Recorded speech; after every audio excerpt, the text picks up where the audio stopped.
Good quality, good price, hassle-free chartering. High-end barge, the best choice for galactic commerce.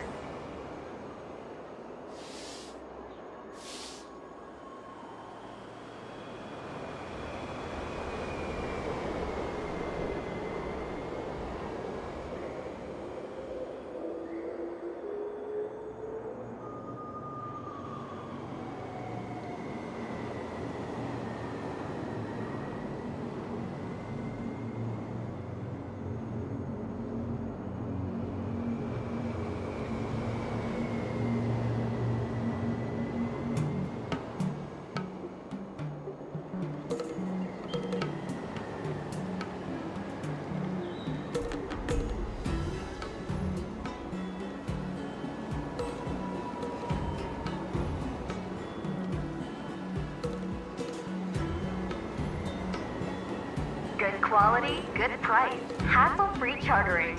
High-end barge, the best choice for galactic commerce.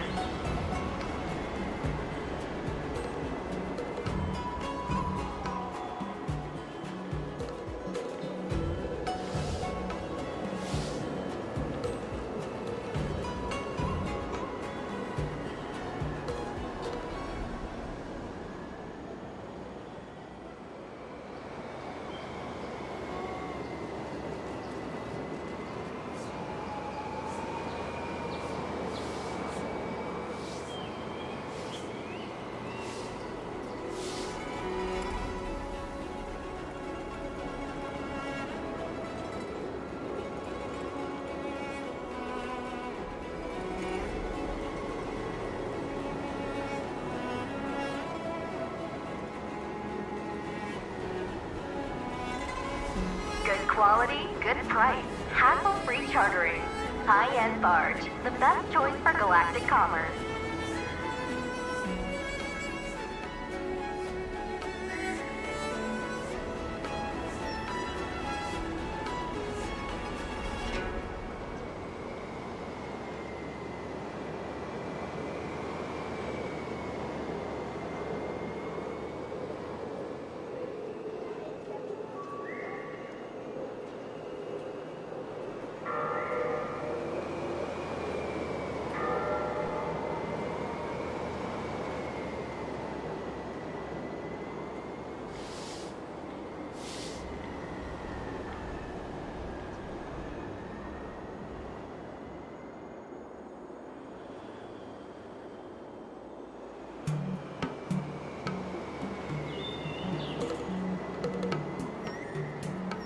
Good quality, good price, hassle-free chartering. High-end barge, the best choice for galactic commerce.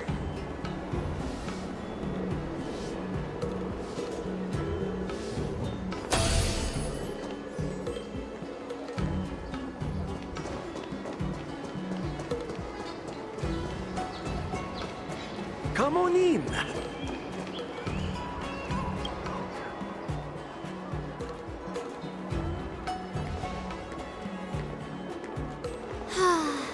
Seriously? When is this war dance going to start? The Sky Splitter has been hovering there for ages. When can we board and see what's inside? Is this how long-life species live? Everything proceeds so slowly. The effectiveness of anticipation in my emotional center is at an all-time high. Oh, I need to drink some coolant. Relax. The Realm Keeping Commission will send boarding notices to all ticket holders. The Gazette said the Sky Splitter will fire a salute before the ceremony starts. I saw the schedule for the first day of the tournament. Can you believe the Ringmaster accepted 4 challenges? And he's just a kid. So, who are you betting on, Bardo? I'm betting on neither. I lost all my credits betting on Roboball games in Tychean. This time, I've decided not to rely on probability games to accomplish my target of getting rich. War dance.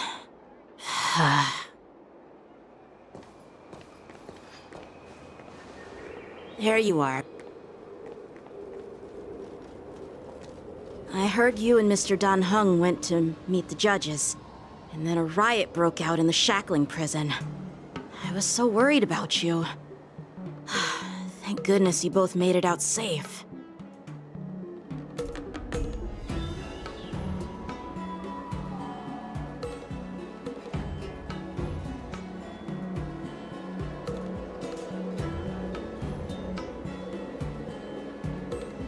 There was a revolt in the shackling prison. Fortunately, we were protected by the guards until the Cloud Knights arrived to rescue us.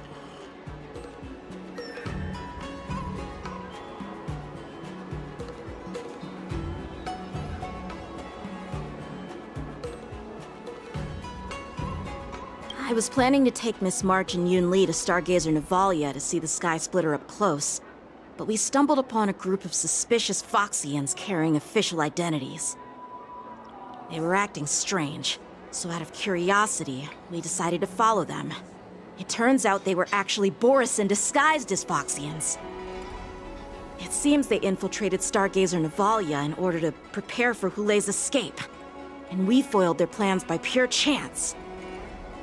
I wonder who provided them with those disguises, and how many more Borisin have taken advantage of the war dance to infiltrate the ship.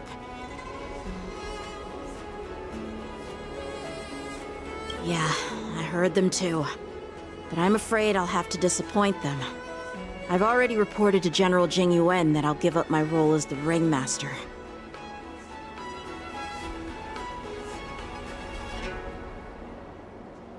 The security of the Luofu is more important to me than anything else. I need to fulfill my duties as a Cloud Knight Lieutenant before taking on the honor of being a Ringmaster. Those tourists just want to see some good sword fights. Anyone can participate in this kind of tournament. Doesn't have to be me. The real challenge lies beyond the ring on the Sky Splitter. If we don't capture the fugitives soon, Hule will wreak havoc. Obviously, there's someone behind the scenes orchestrating this prison break, intending to spread chaos. If we fail to thwart their evil plan, what honor will be left for us to uphold? Well said. You may be tiny in stature, but your ambition matches that of the Yao Qing's warriors. Hey, this has nothing to do with my height.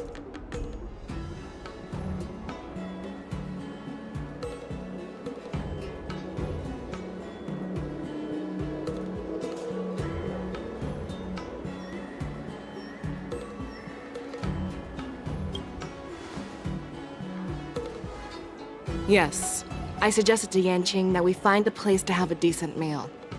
A hunter must be well fed before the hunt. You still have a good appetite, even in the face of disaster. You truly are the Merlin's Claw. Please finish the food quickly so we can get to work, General Fei Shao. Well, that's not up to me. Dig in. I called you here so you could enjoy the food. Me? This isn't the time for a leisurely meal, and this is way too much for me. Oh. You'd give me time to enjoy a meal, but not yourself?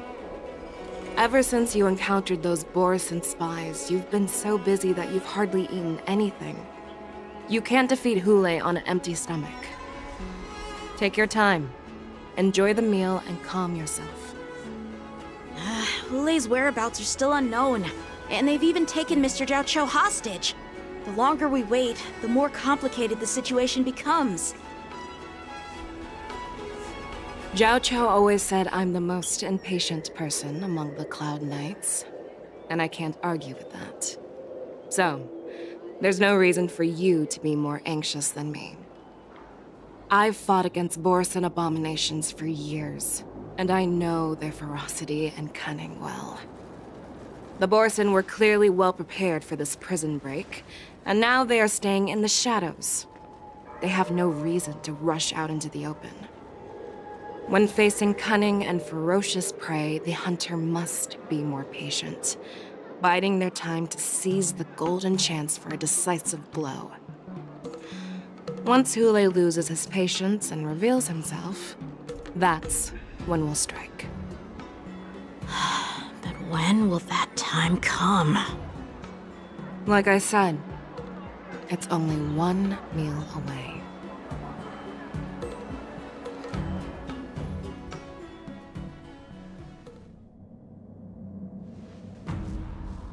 General Hua Yan, the Skyfaring Commission has finished its preparations.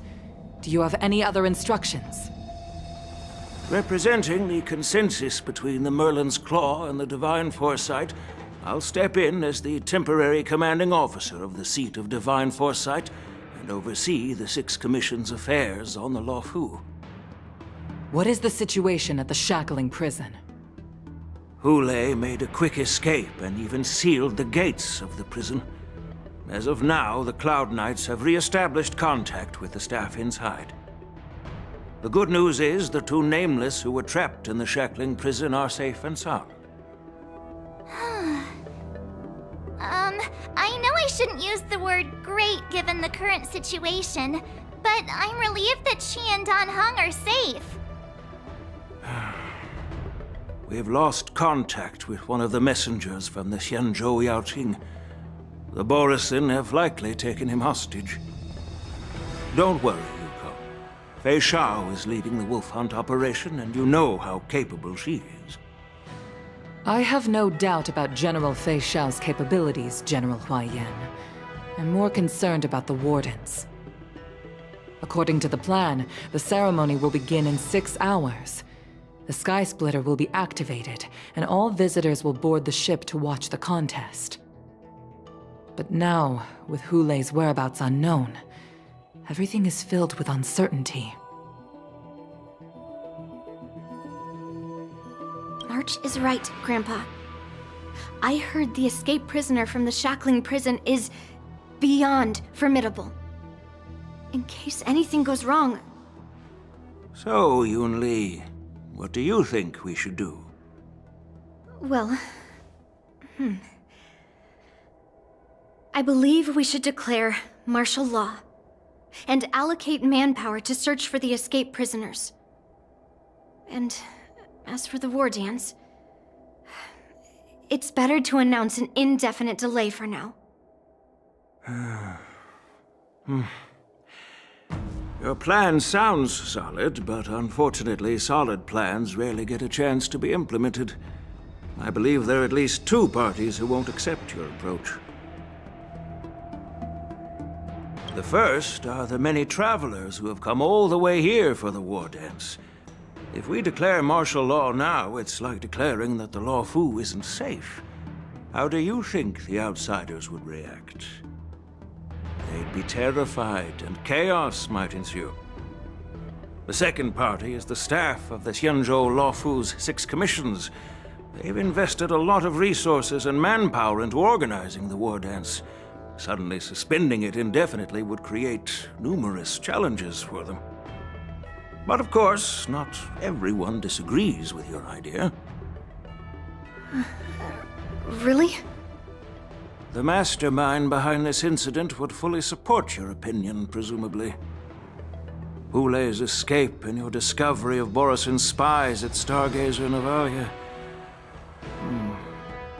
Even a child could guess that these events were orchestrated. The fugitive is just one piece in the game.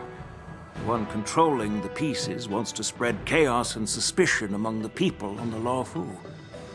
If we declare martial law and postpone the war dance, we'll fall into their trap and instill fear in people even before Hule actually does anything. So what do we do? We'll search for the prisoners while maintaining order on the Luofu, acting as if nothing has happened. As if nothing has happened? Yan Qing said he'd assist the generals, and now he's nowhere to be found.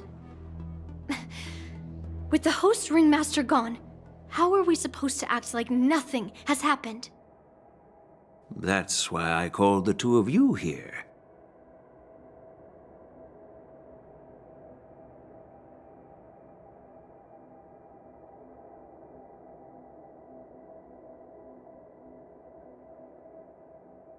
Of course, I'll do my part, but not on the Sky Splitter. General Hua Yan, are you asking me to take Yan Qing's place as the ringmaster? You caught on quickly, Miss March. That's exactly what I mean. But Miss March is a guest invited by General Jing Yuan, Grandpa. How can an outsider represent the Lawfu in the ring? It will make the Xianzhou Lawfu a laughingstock. Dear child, the nameless of the Astral Express are renowned throughout the cosmos. It's an honor to have them participate in the ceremony. Plus, Miss March is a disciple of the little Cloud Knight Lieutenant. How can she be regarded as an outsider? We can't afford to have any problems during the war dance. I'm entrusting you not only with the honor of the ring, but also with the security of the Sky Splitter.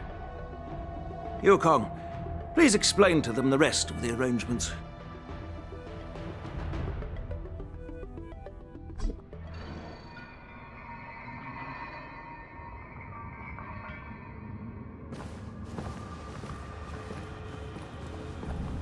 I am sorry for our improper management, and I truly appreciate your assistance, General. There is no need to apologize. We Cloud Knights fight on the battlefield while you judges punish the criminals. We are two sides of the same Xianzhou Luofu, and it is my honor to serve the Ten Lords' commission. I've grasped the situation of the prison break. Now tell me more about the current state of the shackling prison. Borison infiltrated the prison in disguise and released the prisoners, spreading chaos. Among the judges on duty in the 4 divisions, Judge Shui from the detention division was killed and is temporarily unavailable.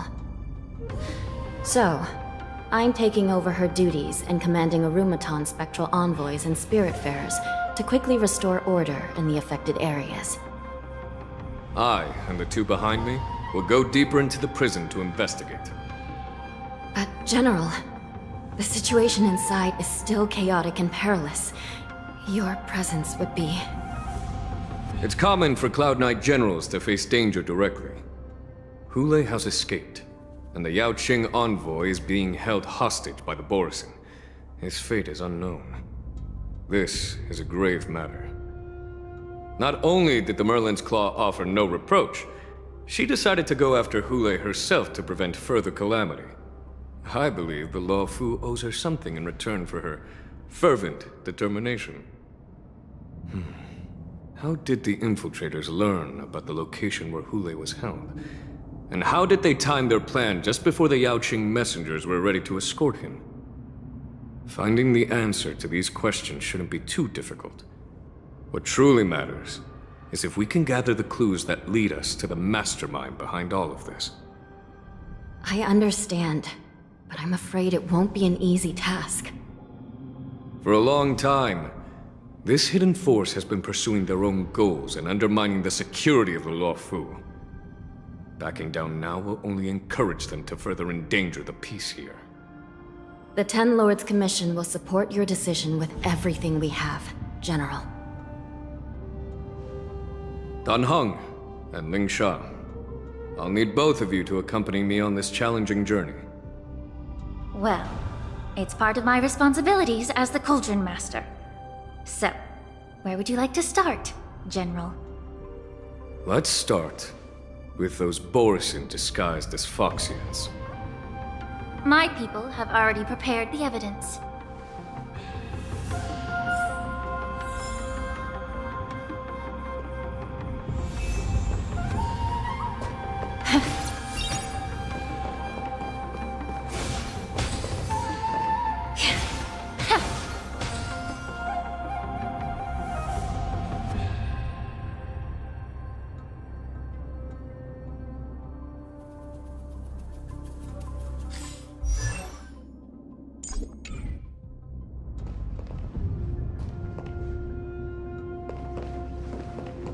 Incense ascends, entwined with ethereal clouds. Incense ascends, entwined with ethereal clouds. According to Lieutenant Yenqing's report, he stumbled upon a few suspicious Foxians at Stargazer Navalia. After following them, he discovered that they were actually Borison in disguise. This is one of the bodies. Looking at him now, It's hard to imagine how he transformed into a Foxian. My alchemists detected some complex ingredients in his remains, which might explain how these Borson were able to disguise themselves as Foxians. Simply put, Foxians and Borson share a common ancestry. Although they look completely different now, there isn't much genetic difference between them. This medicine allows Borson to temporarily change their shape into that of Foxians. So, in other words, if they stop taking the medicine, their true form will soon be revealed?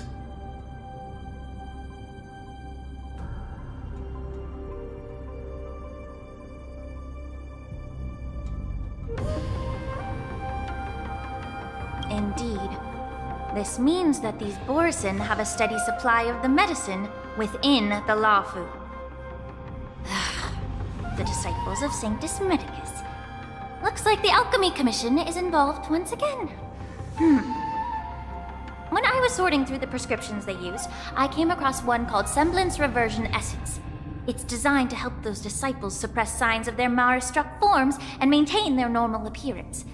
When I compared it to the medicine found in the Borson's body... They're one and the same, aren't they? The medicinal properties and ingredients may differ, but the principle remains the same. Since ancient times, the Borison have always sought to have more powerful bodies, regarding the Foxians as weaklings.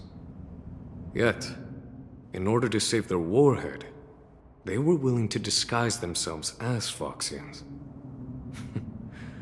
Their determination is quite remarkable. If these infiltrators rely on the medicine to maintain their disguise, then following this lead in our investigation seems prudent. Please follow me. Here we are. According to the judge, this area is not yet under control, so we should proceed cautiously. I've captured the nature of the medicine in my sensor. By following the medicinal fumes, we should be able to retrace the steps of the disguised Borison.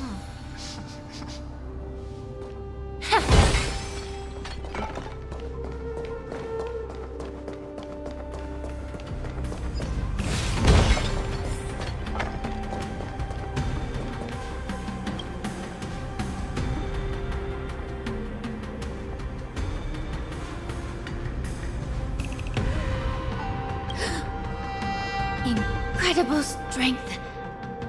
The attacker shattered this warden's bones with a single blow. Such brute strength is not something an ordinary Borison possesses. This is likely the work of Hulai. If I may be so bold to ask, is this Borison truly that formidable? I have lived a bit longer and engaged in a few more battles than you, Miss Lingshaw. To the Alliance, Borison have always been the most formidable adversaries. And Hulai is a monster feared even among his own kind. With his strength, Hulai united numerous Borison packs, forming a grand army of abominations of abundance. They constantly pushed the Alliance's armies into perilous positions. Over 7 centuries ago, I followed my mentor on a campaign against the abominations. And I personally witnessed the devastation on the battlefield after Hulai appeared. Even with medicinal pellets that suppressed the fear caused by his lupitoxin, countless Cloud Knights succumbed to panic in the face of his murderous aura. They couldn't even raise a hand in resistance. If the former Sword Champion hadn't immobilized Hulai with her Frostblade, the outcome of that fateful battle could have been very different. By the end of the battle, only a few of us remained. The Crimson Moon cast the sheen of blood on all. Everything I saw was painted dark red. If that's the case, why wasn't the beast executed instead of being imprisoned? On the Xianzhou Jumi, the judges cast those unforgivable and nearly immortal abominations of abundance into the eternal flames of the stars, reducing them to ashes. Their so-called immortality is just a facade. I mean, nothing can truly defy death, can it? I just don't understand why the Lawfu kept this tumor for so long, leading to the terrible situation we're facing now. But I guess I understand. The people of the Lawfu are known for their kindness. Even when faced with the malignant tumor within the Alchemy Commission, they couldn't bring themselves to cut it out. Instead, they exiled the healer, who tried to solve the problem, to the Xianzhou Juming. I understand if you hold grudges against me, Miss Lingshaw. I take the blame for the resurgence of the disciples of Sanctus Medicus. As for why Hule was only in prison, I can shed some light on that too. I'm just a healer. I'm not familiar with the past. I'd appreciate it if you could enlighten me, General. All right. Let me tell you more about it as we go.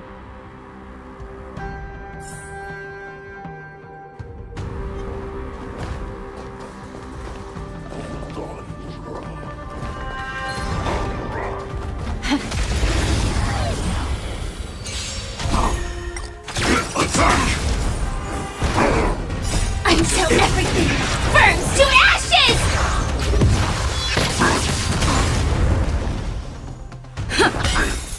Let the show begin!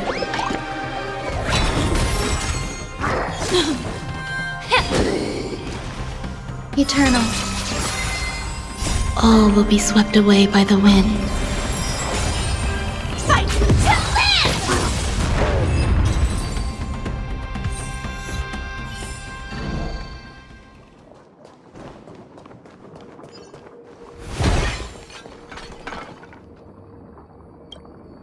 Did this Cloud Knight also take the medicine?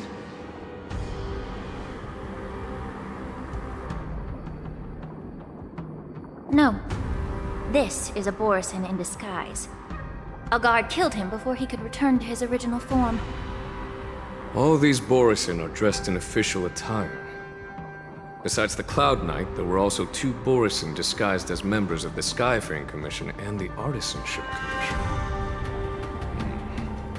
Whoever is providing them with official identities must hold a position of power. Let's search elsewhere.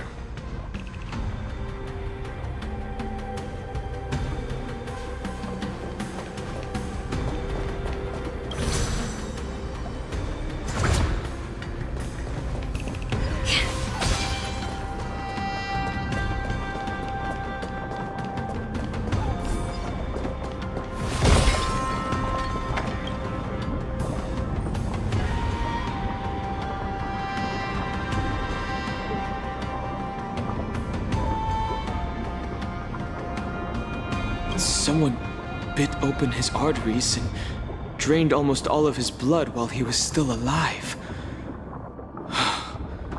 Such a cruel and ruthless act. Despite being a long-lived species, Borisin are actually more like predatory beasts that must feed on raw blood and flesh. I've heard that Hule was deprived of food and water in the shackling prison. It's hard to imagine how he managed to suppress his hunger for over 7 centuries. Will the hostage from the Yaoqing be able to avoid being his meal? Such is the terrible nature of the abominations of abundance. We subjected him to the Forest of Swords to drain his life force. But in the end, his punishment turned into a test of our patience. Just like you said, Miss Lingshaw. Casting a creature that can't be killed into a star would be a way to permanently get rid of it. But unfortunately... The Foxians didn't agree to that. Exactly. The atrocities committed by Hule went beyond mere massacres. Throughout numerous wars, we made every effort to eradicate the Borisin.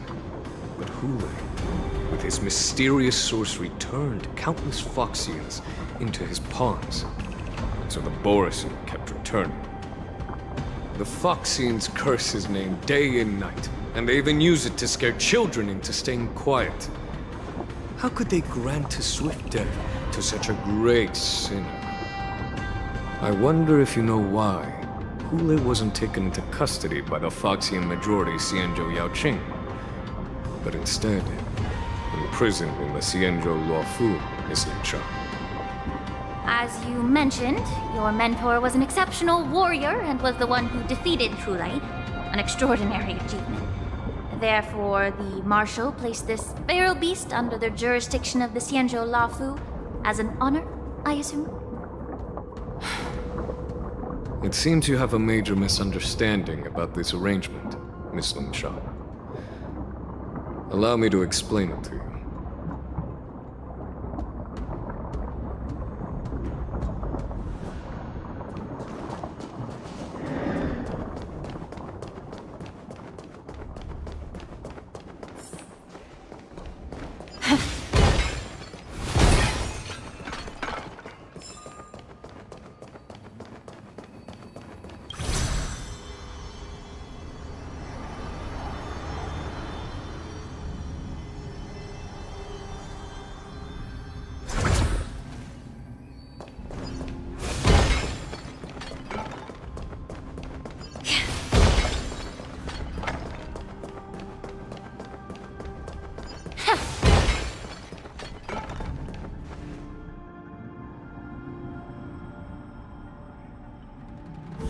Yan Qing told me that an IPC ship was attacked by Borisin.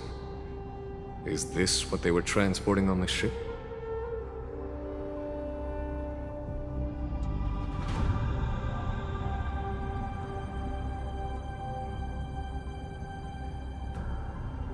Yes. The Artisanship Commission and Alchemy Commission conducted a joint examination and found that parts of this machine are made from specially refined Borisin biotissue. I heard the Intelligentsia Guild has been researching the biological properties of long-life species, hoping to make medical or combat-related discoveries. However, they haven't dared to cross any lines due to their so-called relationship with the Alliance. Perhaps to those scholars, Borisin are no different from lab animals.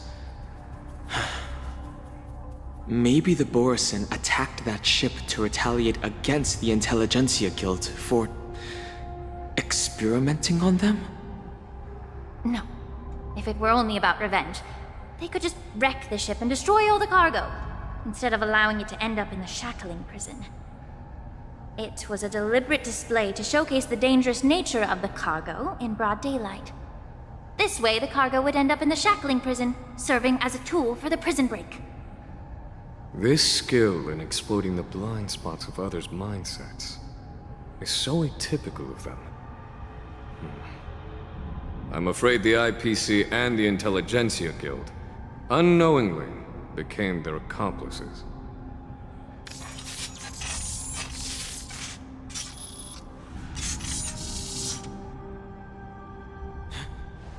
Watch out! This thing is still alive!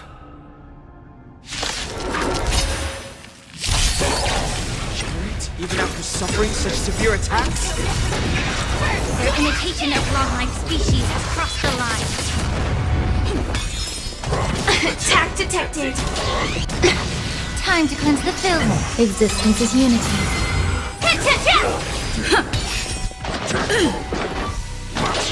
Enjoying yourself? If it can still move, it means it wasn't damaged enough. Let's make sure it never moves again. Everything in this world is bleeding. Fight to live!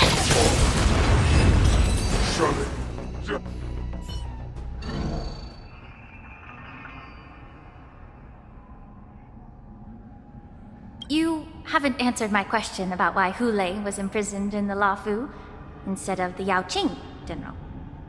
You've been reserved in your response. Could it be that such an arrangement wasn't an honor? The reason why the Marshal didn't leave Hule on the Yaoqing lies in the very mech in front of us. Are you suggesting that there are people trying to understand Hule's secrets and use them for their own purposes? Just like with this mech? Well, I understand. I've heard that the Foxians on the Yaoqing share a bloodline with the Borson. And just like the Borson, some of the Foxians there experience an uncontrollable insanity called moon rage. The Marshal believed that this would be inhumane and no different from what the Borson did, so... Exactly. While Borson see moon rage as a blessing that unlocks their true potential, Foxians see it as an inevitable curse within their bloodline. Countless healers of the Yaoqing have attempted to unravel this mystery, but to no avail. Why can Borson control the power of moon rage? Can we Foxians break free from this curse? These questions were asked frequently. Each questioner had good intentions. But the road to catastrophe is paved with good intentions. To the Foxians of the Yaoqing, Hule was not only the warhead of the Borson, but also a monster that could be the subject of much research. Hule thus became a poison that corrupted people's minds without their knowing. That's why the Marshal decided to imprison Hule and the Luofu. It wasn't an honor, but rather a warning. Because such selfish pursuits in the name of good intentions once led to a tragedy on the Luofu that served as a warning to future generations. The sedition of Imbibitor Lunae. By imprisoning Hule and the Xianzhou Luofu, the Marshal both suppressed the dangerous intentions of the Yaoqing Foxians and warned the Xianzhou Luofu to refrain from repeating its mistake. That was a necessary trade-off. The Xianzhou alliance is not solely about the Xianzhou natives. Only when all three races, Foxian, Vidyadhara, and Xianzhou natives, form an alliance, will there be a promising future for all. Thank you for enlightening me. Was it for the same reason that you traded off my mentor to the Xianzhou Zhuming, only to stand idle and allow the resurgence of the disciples of Sanctus Medicus? You said that I couldn't bear to cut out the malignant tumor within the Alchemy Commission, but instead exiled the healer who tried to solve the problem to the Xianzhou Zhuming. But did your mentor tell you her good intentions led her to perform certain healing arts on Dan Heng, who had just finished his hatching rebirth, so that he would regain the memories of his past life? What did you just say? She believed that restoring the High Elder's knowledge of his past life would allow the Vidyadhara to resume their duty as the guardians of the Ambrosial Arbor, quelling the strife within their clan and bringing everything back on the right path. But just as I mentioned earlier, the road to catastrophe is always paved with good intentions. Since then, the 6 charioteers decided that the Alchemy Commission would no longer have a cauldron master. Until your arrival now. If that's the case, I should thank you for protecting my mentor by exiling her, General. Quite the contrary. I should be the one thanking you. Thanking me? All I ever want is to have a clear conscience. However, can long-life species truly achieve that goal in their long-drawn lives? For example, you were implicated along with your mentor and forced to leave your homeland without knowing the truth. And now, with the complicated situation in the Alchemy Commission, the Alliance has spared me a lot of trouble by sending you to handle this challenging task. Shouldn't I be thanking you instead? Your eloquence is indeed impressive, the divine foresight. You won't even leave me any excuses to hold a grudge against you. But, let me make it clear. The Alliance sent me here to handle the business impartially, not to choose sides. It doesn't matter which side you choose, Miss Lingshaw. At the end of the day, Both you and I stand on the side of the Alliance, don't we? Let's keep going.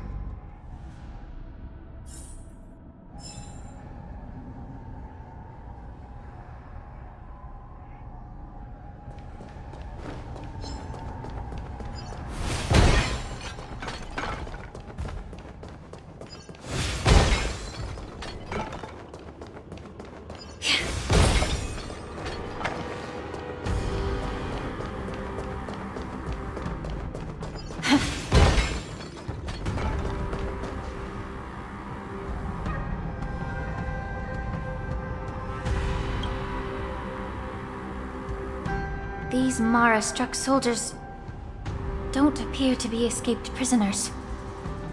How can you tell? These soldiers are fully armed. Obviously, they didn't hastily join the battle. The messenger named Morza did say that there were two groups of attackers. And the other attackers, aside from the Borison, could hide their tracks. I believe he was referring to these people. Hide their tracks? Exactly. I've engaged with these attackers before, and they used Cloud Hymn magic to hide their presence. Without careful observation, no one can detect them. You once warned me to be cautious of the Vidyadhara Elder's influence within the Alchemy Commission. Could it be? What's on your mind, Miss Lingshaw? Well, it seems that someone provided the attackers with a map of the shackling prison. And considering the Vidyadhara's involvement in the prison's construction, it raises suspicion about their role in this. Additionally, the fact that the Borison need medicine to disguise themselves would suggest that there are still moles within the Alchemy Commission assisting them covertly. Moreover, forging official identities for the undercover Borison would require someone with significant authority. And the presence of assassins capable of using Cloud Hymn magic deepens my suspicion about the Preceptors. But why would the Vidyadhara collude with the Borison and aid in Hulei's escape? They aim to spread chaos. They believe that only in chaos can they regain their former power and influence. Since this edition of Imbibe de Lune, the once proud dragon race has been powerless, watching their influence wane. Being a native of the Luofu, Miss Lingsha, I believe you understand the implications. However, I don't think the Preceptors are the true mastermind. If I'm not mistaken, the one behind all this treachery is the Lord Ravager who exploited the weaknesses within the Luofu and instigated the disciples of Sanctus Medicus, ultimately leading to the Ambrosial Arbor's resurrection. Fentilia. Please remember, General, that everything I've mentioned is mere speculation. We need concrete evidence for a public trial. If you want to interrogate someone within the Vidyadhara's ranks, you'll need irrefutable proof. So, what's your plan, Miss Lingshaw? I'll send an invitation to the Preceptors. An invitation? The Preceptors have been inviting me for a personal meeting since my arrival on the Luofu. Now, I'll send them the remains of these Mara-struck soldiers and the route map I found in the prisoner's possession. Then, I'll ask them to meet me at Scale Gorge Waterscape. I'd like to hear their explanations. Good idea. If I were to take action, it might alert the true mastermind. I trust you to handle this matter, Miss Lingshaw. The internal affairs of the Vidyadhara should remain under their jurisdiction. And don't worry if things don't go smoothly. Once the wolf hunt operation is over, the hidden truths will come to light. Speaking of the wolf hunt operation, I'm truly worried about the Yaoqing messenger who was taken hostage. Hulei was starving in the shackling prison for centuries. I don't know if the messenger can survive in that wolf's clutches. May Rainbow's blessing keep him safe.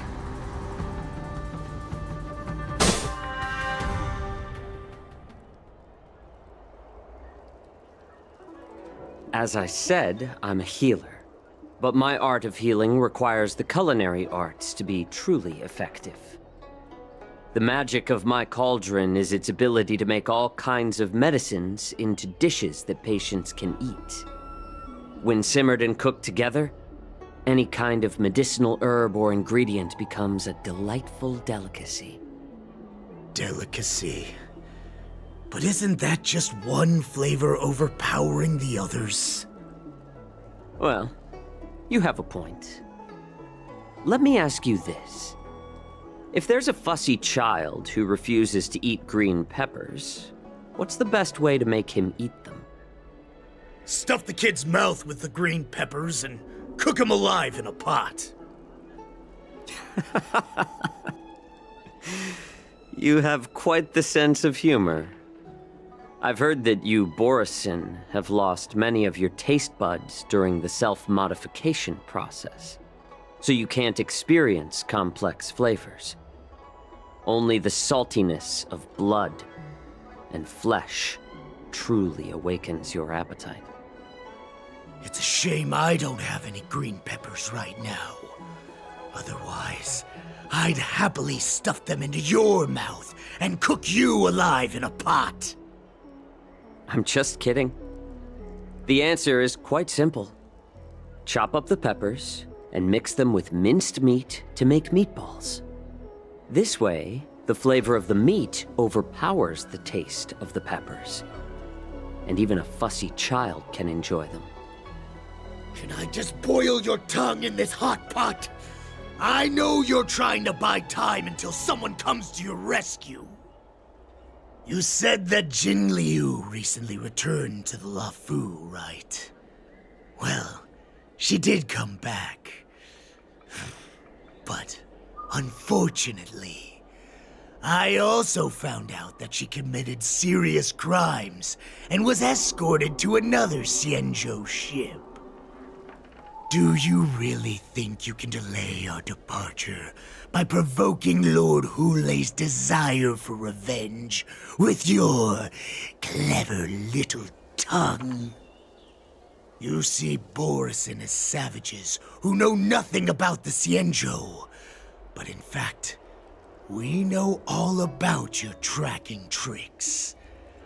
Like the jade abacus you're carrying, and the side cranes in the sky.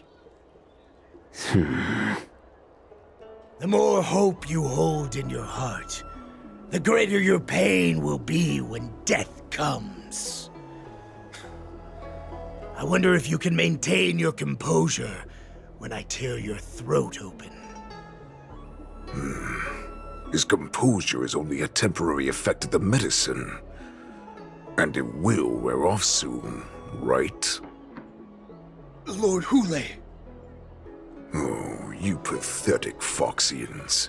For thousands of years, we were the ones who allowed you to live, and who granted you civilization. But in the end, you chose to betray us for the freedom promised by the Xianzhou people.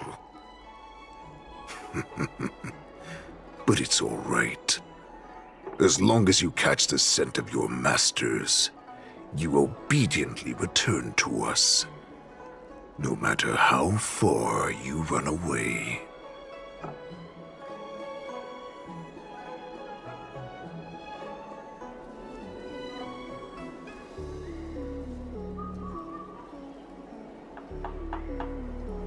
Hulei. Have you ever wondered why it took them 7 centuries to come to your rescue? The Borisin's era has long passed. Did they ever tell you these harsh facts before giving you hope for returning home? Lord Hulei? Now they're being crushed by the Merlin's claw of the Yaoqing, by a Foxian. They're hiding in remote corners of the cosmos, trembling with fear like a wounded beast on its last legs, reaching out desperately for any fake hope of salvation, which in this case is you. The Merlin's claw of the Yaoqing. A Foxian? Very interesting. Tell me, Moktok, is he speaking the truth? He isn't lying. That lowly beast was a war slave who ran away from our pack. Cannon fodder, a thief! She stole our power and used her knowledge about us to fight us, using every dirty trick in the book. And she bested you, Moktok. Fairness is but a pathetic excuse for the dead and defeated. Since our great pack has fallen apart, who told you that I was alive? And who sent you here? In our darkest hours, it was a prophet of the Master of Immortality, named Mongus, who showed us the way. Her guidance brought us hope. This prophet, Mongus, what does she want? The prophet made this proclamation. The Borisin have been divided for too long, and only your return can unite all the packs, restoring us to our former glory. That's when we learned that you were still alive. It must have been a manifestation of the Master of Immortality. And the prophet told us that the Foxian general of the Yao Qing would take you to her ship during the Lafu's war dance, and that it would be our best chance to infiltrate and free you from your prison. And just as she said, we did it!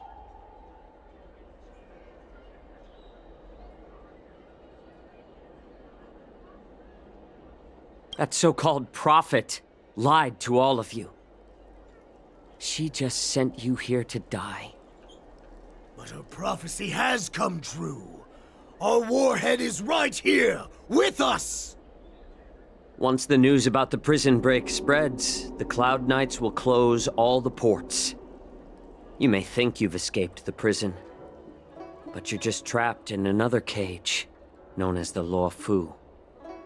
Let me kill this unruly, lowly beast, Lord Hule! I assure you that our star skiffs will soon arrive. Right now, everyone in the Luofu is distracted by this stupid war dance, so this will be the perfect chance to escape. Once you've returned to your territory, your revenge against the Xianzhou ships will be within reach. Perfect chance to return to my weak and shattered pack at the mercy of a ridiculous false prophet and become a mere puppet in her clutches. Her plan is full of flaws.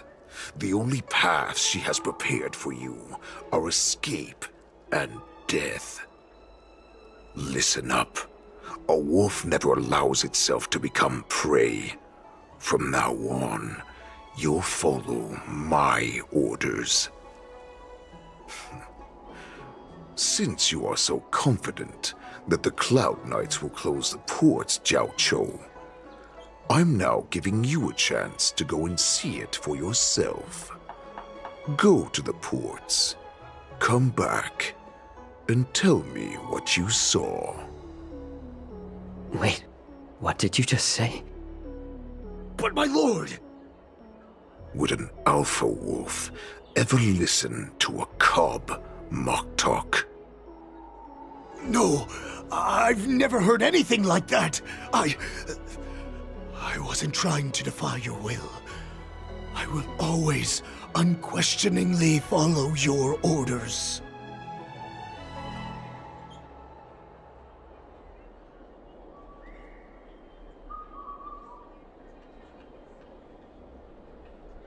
Just a little pre-hunt entertainment. Don't you want to run away? You will come back. Because Foxians like you always obediently return to their masters, no matter how far they run away.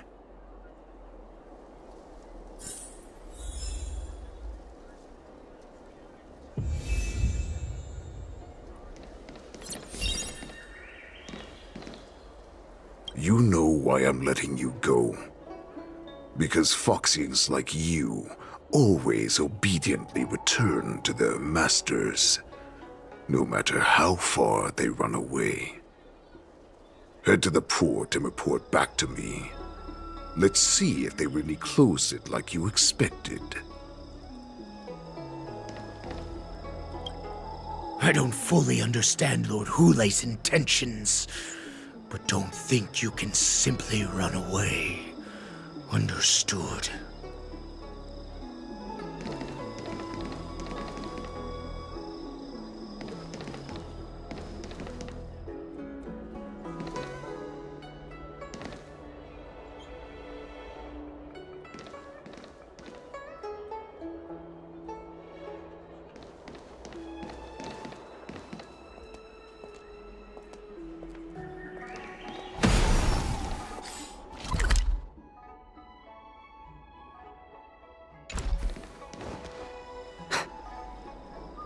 I can't believe he actually let me go. What game is he playing? Perhaps I can try to warn the Cloud Knights. No. Perhaps I can just escape.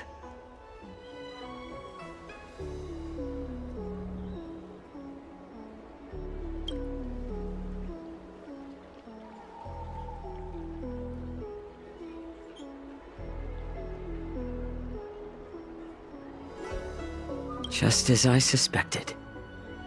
He's testing me. The Cloud Knights must have been aware of the situation inside the shackling prison for some time. Will General Fei Xiao personally lead a squad to capture Hule? For now, I'll do as he asked.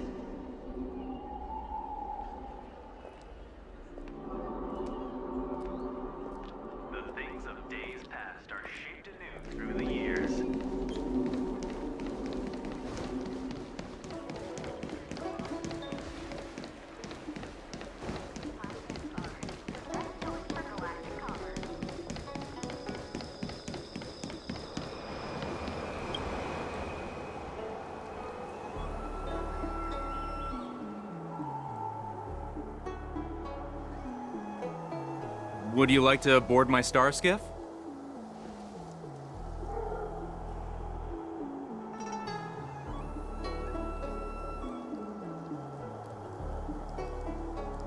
Well, my little star skiff can't accommodate that many. But I have a larger one that will arrive in less than 15 minutes if you need it. So, where would you like to go? We need to hurry wherever we're going. The war dance is about to start, and the Skyfaring Commission is prioritizing star skiffs heading to the Sky Splitter.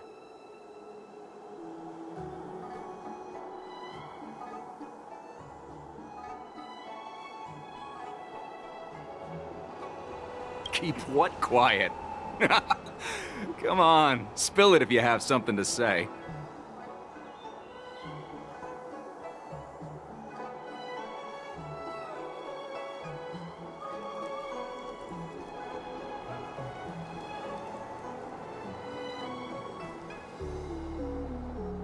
The Realm Keeping Commission? It's right up ahead. Look, I've got a business to run, so why don't you go there yourself?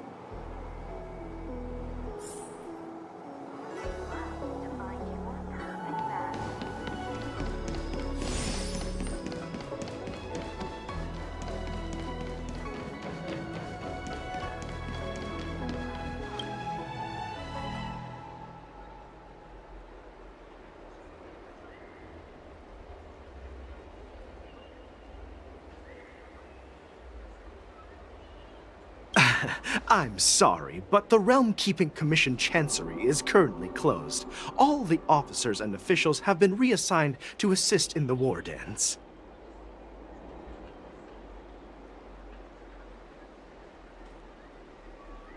If I can help you.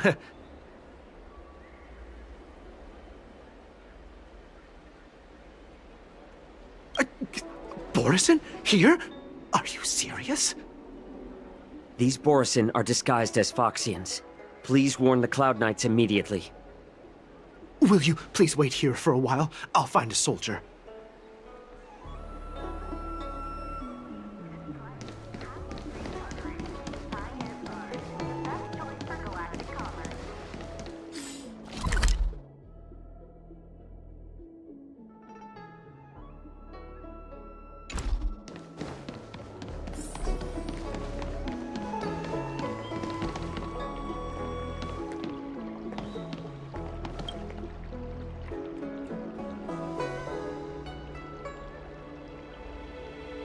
Hey there. I noticed you'd been looking at me for quite a while. Do you need my help?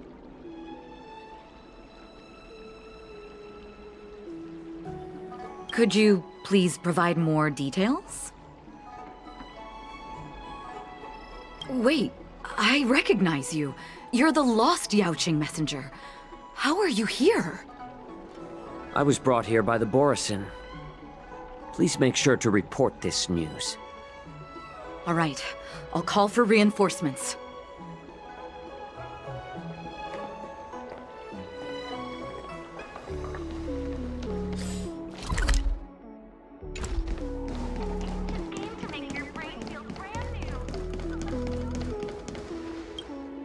Stop asking. I'm off duty now. Go bother someone else.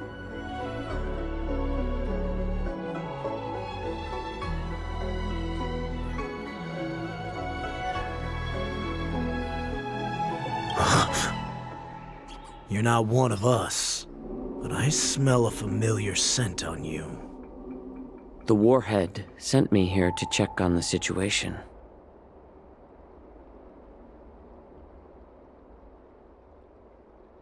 Not yet. There's no way for this tiny ship to escape from the Xianzhou. Only the starships at Stargazer Navalia can break through the Jade Gate. Moktok said there would be insiders to pick us up, but I haven't heard anything yet. The ports haven't been closed? What is going on? Stalling won't help. It's time to confront Hule and see what tricks he's up to. What exactly is happening?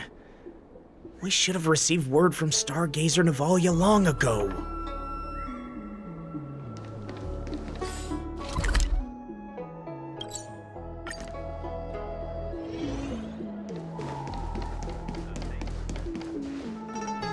You're back, Jiao Cho. Come and take a good look. Who are these people? This Cloud Knight says there's official business that requires my cooperation. What are you trying to do, Moktok? They have nothing to do with this. Nothing to do? I told you to go to the port and check out the situation. But I never gave you permission to talk with others. Remember, these people died because of you.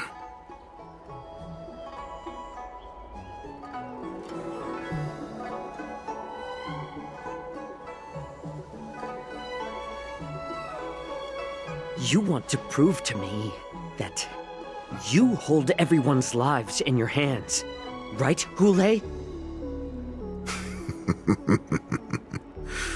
Oh, exactly as you said. So, have the Cloud Knights closed the ports? No.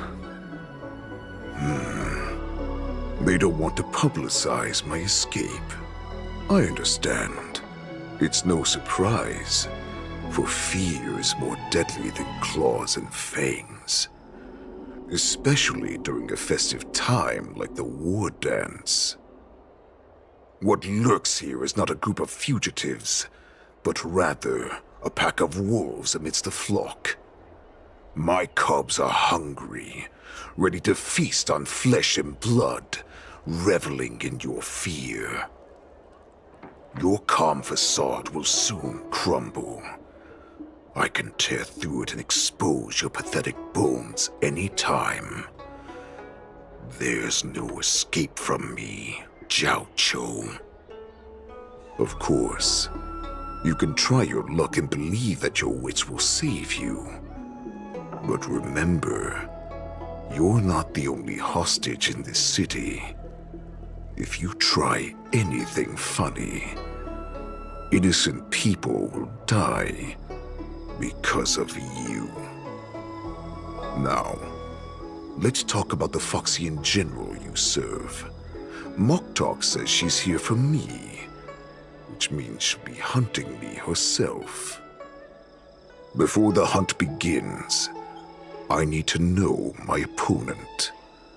You can refuse and play tough, or you can cooperate and save us both some time, healer.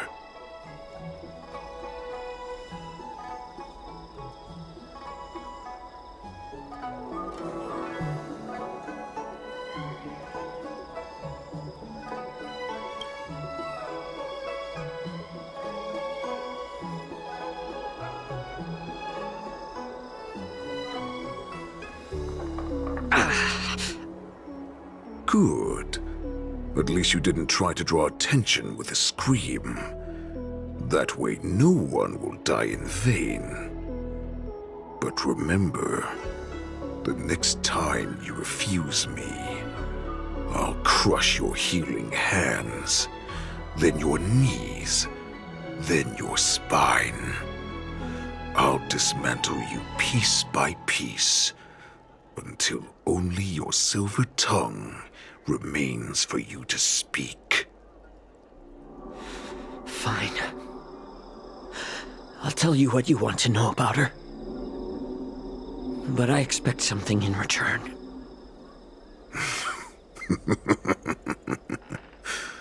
What makes you think you're still in a position to negotiate with me? You can torture me until I talk. Or let's save us both some time. Warhead. Here's the question that's been bothering me.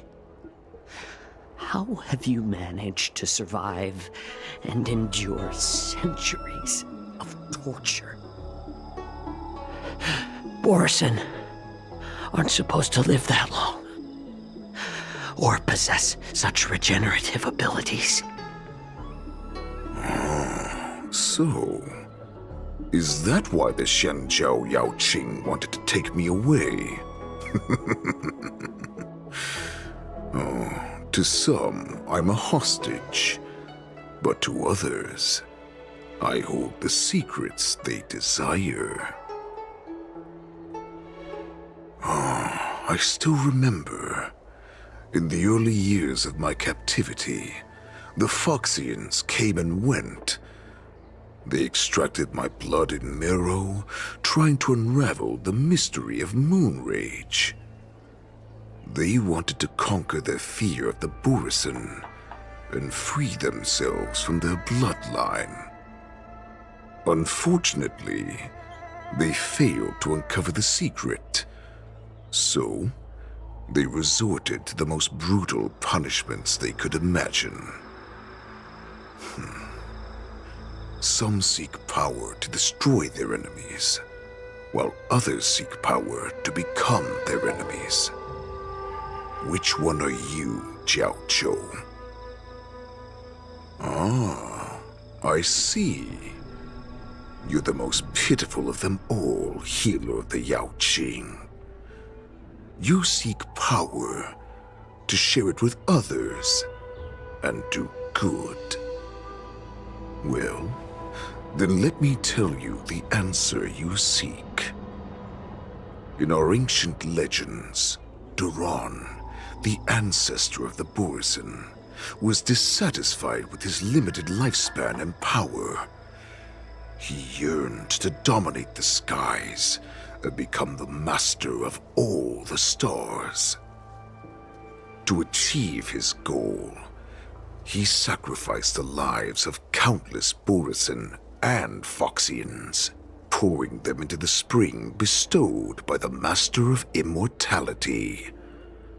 Through a form of genetic sorcery, the water gave birth to a miracle.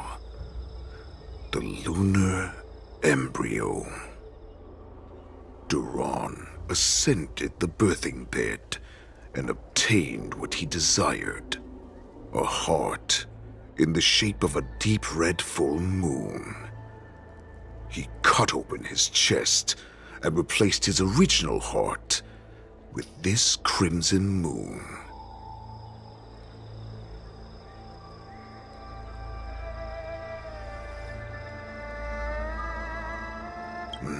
The ambrosial arbor is also an absurd myth, but you Xiangzhou folk know it's true. This moon heart beats within the body of every generation of the Borisin warhead. In the ritual that decides the new warhead, the successor cuts open the previous warhead's chest and consumes the divine heart, thus possessing it as their own. Devouring is the true essence of life, allowing us to endure and thrive. It gathers the life essence of all the prey we consume, making us stronger and stronger. I thought all hope was lost after 7 centuries of torment. But now, this heart is beating once again. All right. Now it's your turn to tell me everything about the Merlin's Claw. Jiao Chou, I found you.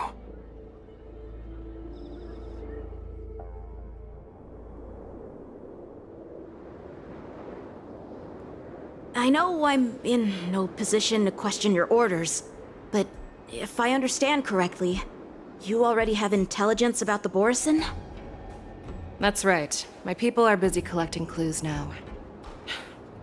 What's the situation, Wadza? General, before we completely lost contact with Jiao Chou, I picked up a signal from his Jade Abacus. It won't take long before we locate their whereabouts. If that's the case, shouldn't we immediately go there and join forces to eliminate the Borisin? Why are we returning to Stargazer Navalia? Looks like your general has only taught you swordplay, not the art of the hunt. There's an old saying among the Borisin. In the forest, the hunter may easily become the hunted. While we may call ourselves the hunters now, chasing them blindly will only make us become the prey.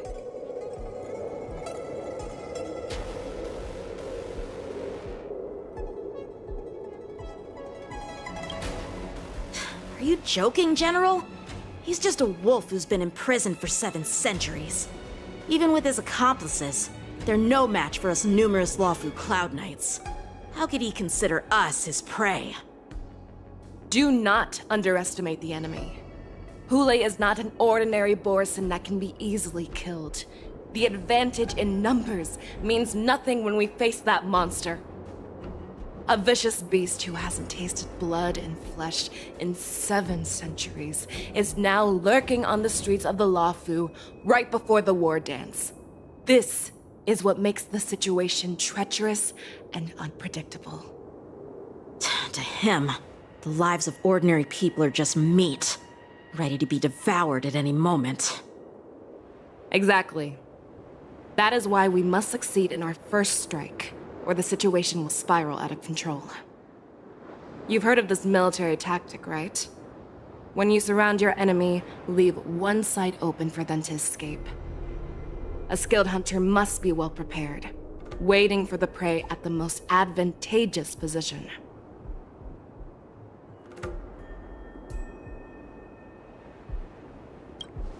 What would we do if we were the escapees from the shackling prison? While we can disguise ourselves and blend in with the crowd, we don't plan on staying here for long. In this case, what do we need most now? A star skiff to get us out of the Luofu. The Borisin we discovered at Stargazer Navalia were actually preparing a vessel for their escape. We predict their next move and we take them down. Let's start from where you found those Borison and corner our prey.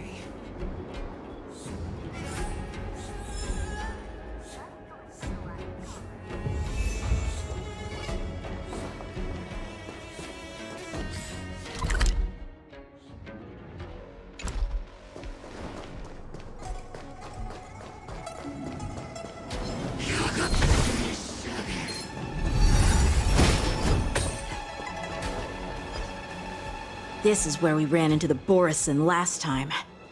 It looks the same as usual. Because I blocked all the relevant news to make it seem as if nothing had happened.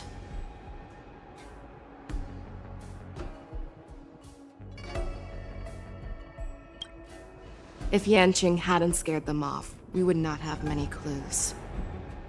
However, the more well-prepared a plan is, the longer it takes to adjust when it's disrupted.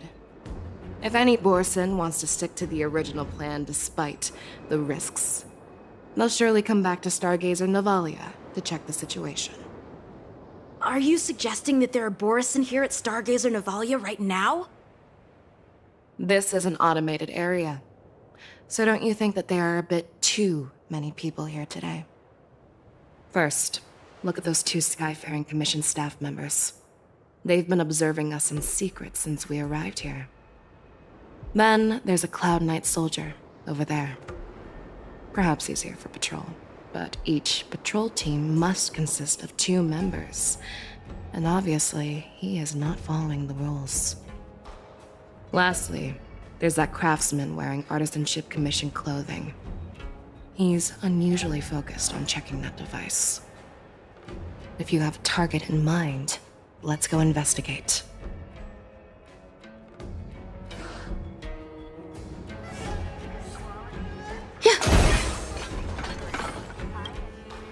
Who are you? Don't you know that Stargazer Navalia is on lockdown now? Hey, chill out. They're just a few lost tourists. But Stargazer Navalia is the shipbuilding port of the Xianzhou Lafu. If the Skyfaring Commission called for a lockdown, there should be official documents proving it, right? Official documents? Of course there are. The Cloud Knights are aware that some people have infiltrated this port. That makes perfect sense. So you're now investigating the Borison? Yeah, we've received orders from the higher-ups, so we've blocked off this area to prevent any interference with our inspection. Thank you for your understanding.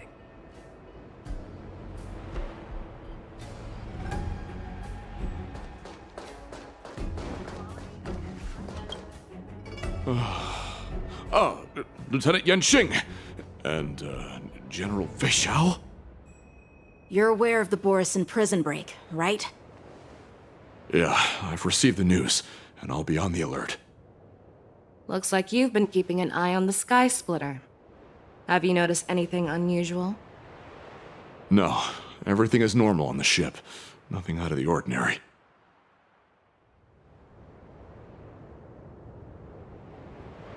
This is not a location for a Cloud Knight on guard duty, is it? Well, this spot offers a great view. Are you here to keep an eye on the Sky Splitter? Yes. You've been observing the Sky Splitter for a while. Have you noticed anything? Honestly, just watching the ship from here isn't too thrilling. I wish I could go on board and witness Lieutenant Yanqing's contests. Speaking of which, Lieutenant Yanqing, aren't you supposed to be on the Sky Splitter? Is it alright for you to be here instead? Thank you for your concern, but I have more pressing matters to attend to.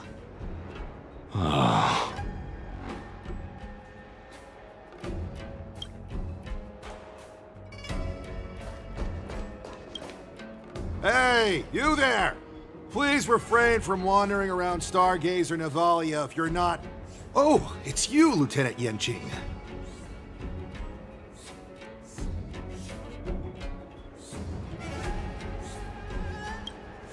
I'm an official staff member assigned to investigate a peculiar issue.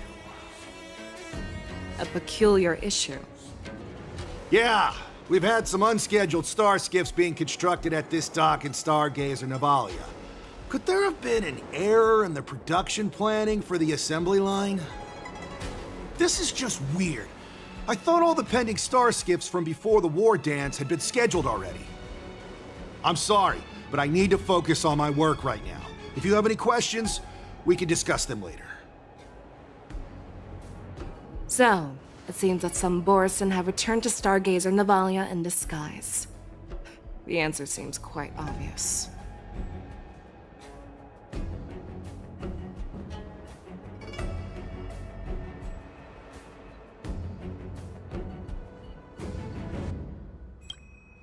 That's my suspicion as well.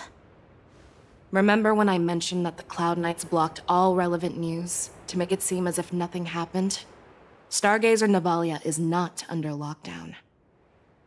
But on the contrary, those staff members use Stargazer Navalia is on lockdown as an excuse to persuade us to leave.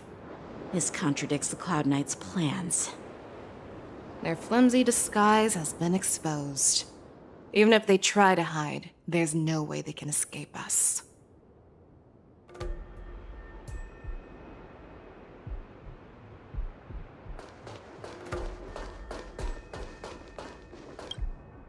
Why are you still here? As I said, Stargazer Navalia is on lockdown now. No, I never issued such an order. Who are you? Perhaps you haven't met me on the battlefield, but I am certain you've heard my name. Now I'm asking you a question, so answer me. Tell me. How many more of your comrades are here? Where were you planning to meet Hule? This woman! She's the general of the Yaoqing! What are you still waiting for? Attack her! Joining the battle! Attack! Until everything burns to ashes!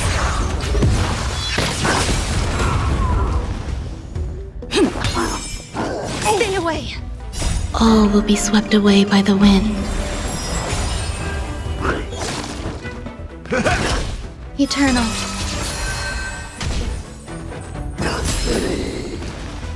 Fight to live! Run! Tell Lord Moktok about this!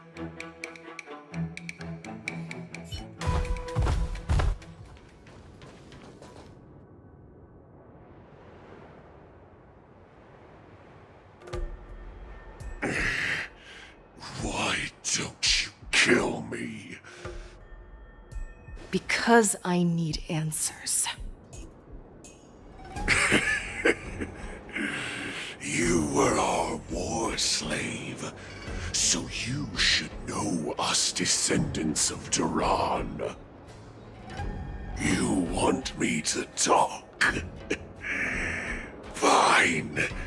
Try whatever you want, but I assure you, you won't get anything from me. Only fangs and blood. If I were to do that, I wouldn't be any different from you. I am the arrow that pierces the wolf's heart. I grant you a swift death. That's exactly what I desire. Wolves that leave the pack are prepared for the fate of never returning home. But sadly, you didn't catch my partner. He will alert them. Before you close your eyes, you should know that I allowed him to escape. Because he will lead the Cloud Knights to Hule's hideout.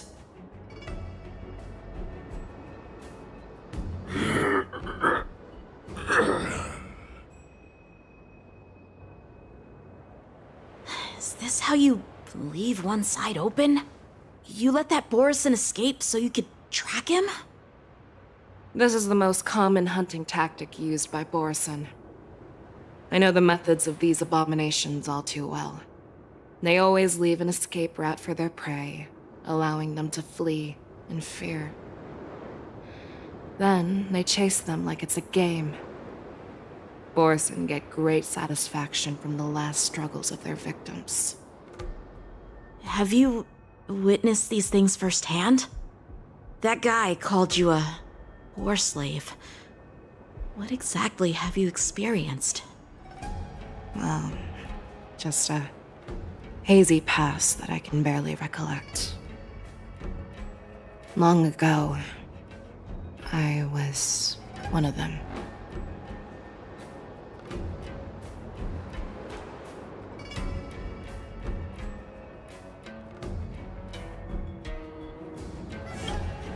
The word Borson was only used to refer to those wolf masters. I'm a Foxian who was born in one of the fallen territories. In their eyes, we're mere consumables. Cannon fodder used to slow down Xianzhou attacks on the battlefield. But you survived. And not only that, you became the general of the Yaoqing. If I get the chance, I'd love to hear stories of your past, General. Speaking of stories, you've reminded me that now is not the time for them. Wadza, we've sent the warning from Stargazer Navalia. What's the situation on your end? I've found them. Zhao Cho is trying to stall Hule, and he signaled me to not reveal myself. Trust his judgment and keep watching. We'll be right there. I believe the warning we sent will stop Hule from attacking Stargazer Navalia. What will he do next? The hunt is not over yet. Stay safe, Zhao Cho.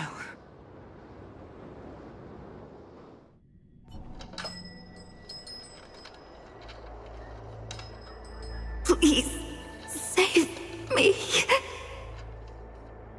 I want to live. Doctor!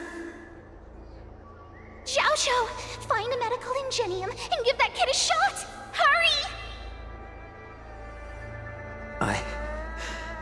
I see. How is the front line? The Borson beast chips have already landed on the Fenghu. It won't be long before this place is overrun as well.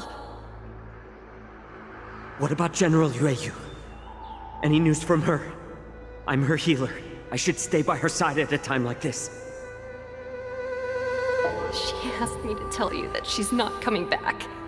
She must protect the Cloud Pier telescope. General asks you to save that kid. The girl fought desperately just to bring us all back here alive. I've never seen such a brutal fighting style. Her body, it's like she was split open. Just like... Oh, her blood pressure is dropping. Do you hear me, Xiaoshu? Loud and clear.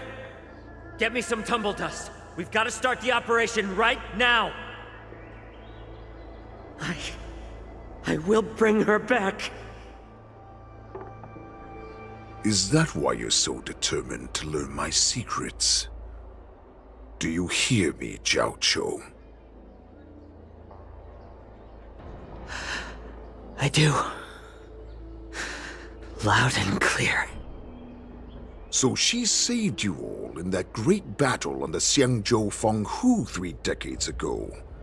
But to your surprise, you discovered her Borson bloodline while she was at death's door. Moktok told me that she was a war slave who escaped from the Eclipse Pack. Oh, what a twist of fate. Turns out, she's from the same clan as I am. Now I understand. No wonder she displayed such astounding power, determination, and cruelty in battle. Turns out it's all because of her Borson bloodline. Mutt. Despicable mutt.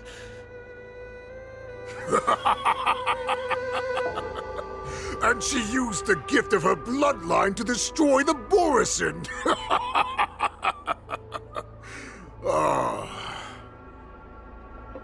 Moon rage, a blessing for wolves, and a curse for foxes. For Borison, to have their bodies torn apart by moon rage and transform into a beast is the ultimate joy. But for you Foxians with poor regenerative abilities, it means certain death. With the burning fury in her heart, that Foxian general will eventually lose her sanity and indulge in endless bloodshed. The scars on her body will not be caused by enemy weapons, but by the immense power she can't withstand. One day, she will be torn apart and die as a monster.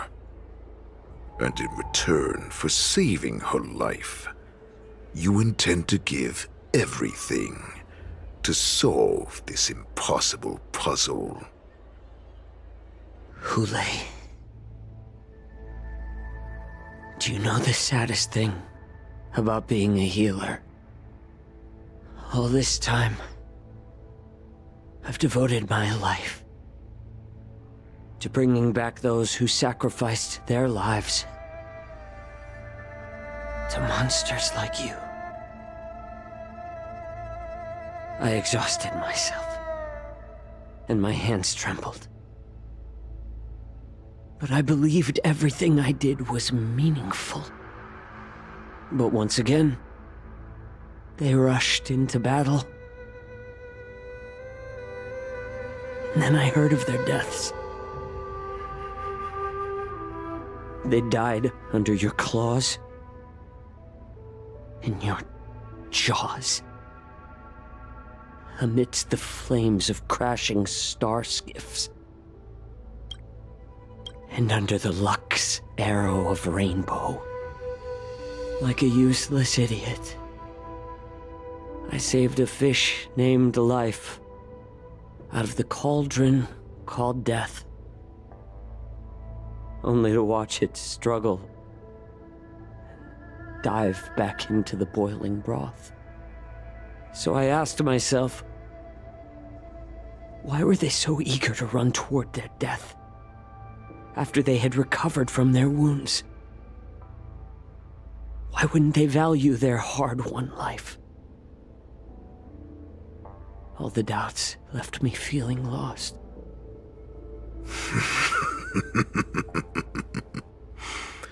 I can smell your desperation, all the way down to your bone marrow. Eventually, I realized that their deaths held value. They placed the weight of their sacrifice on the living, granting us strength. With a coin forged by their deaths, they exchanged something more in return. Everything I'm doing now, following you so closely, is just for one reason: witnessing your death with my own 2 eyes. Even your death has value. It will pave the way for a peaceful war dance and a fully cured Weishao. The thoughts in your pathetic head are hardly surprising. Did you already know this? Yes, I did. As Borison, we understand the value of death more than anyone. And as a healer who has witnessed so much death, you won't be swayed by fear. What a shame, what a shame. Your story actually sparked a trace of respect for you in my heart. Can you even feel respect with your corrupted heart? Of course, because I caught a whiff of my own kind in you. Unfortunately, in the end, you're still just a weak fox. As the wolf's creed goes, gift the wolf a dead end where new paths arise. Raise him to a doomed fate where satiation lies. The cowards in forgotten corners meet their unworthy demise. Yet the valorous in brutal battles embrace their eternal prize. That's why I'm keeping you alive for now. I want to show you how Borisin truly respect their enemies. We will consume your flesh and blood, nourishing our own. We will crush your hopes and dreams, clearing a path for our hunt. Your feeble souls will witness a new future. A future that belongs to me. My lord, we received a message. Our arrangement at Stargazer Navalia has been discovered. We must act quickly. That doesn't surprise me at all. Moktok, what's that noise? It's the Sky Splitter. The ship that the Wardens will be held on is about to set off. The Skyfaring Commission will clear the air routes. And if our star skiffs try to escape, we'll be spotted. Calm down, Moktok. Look at you now, hiding and fearful. Where is your Borisin dignity? As I said, I'd sacrifice my dignity for your return. As long as you can come back to the Borisin Pax, there's still hope. Hope? The Borisin have forgotten the wolf's creed. Weak creatures put their hope in the strong, but the strong fight their way out. Bringing me back instead of choosing a new master only proves the decline of our pack. And as for the prophet who manipulated you into saving me, she's just a liar trying to use Duran's offspring. Moktok, let me tell you how the Borisin will rise to power. We won't hide like rats in the streets of the Xiangzhou.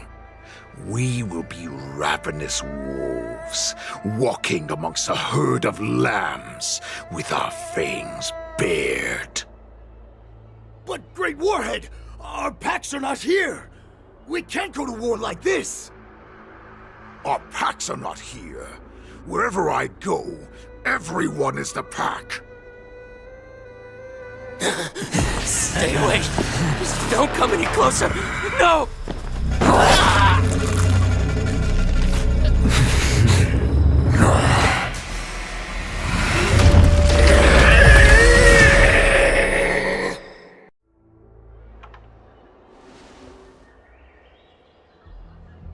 Moktok, we're the apex predators at the top of the hierarchy.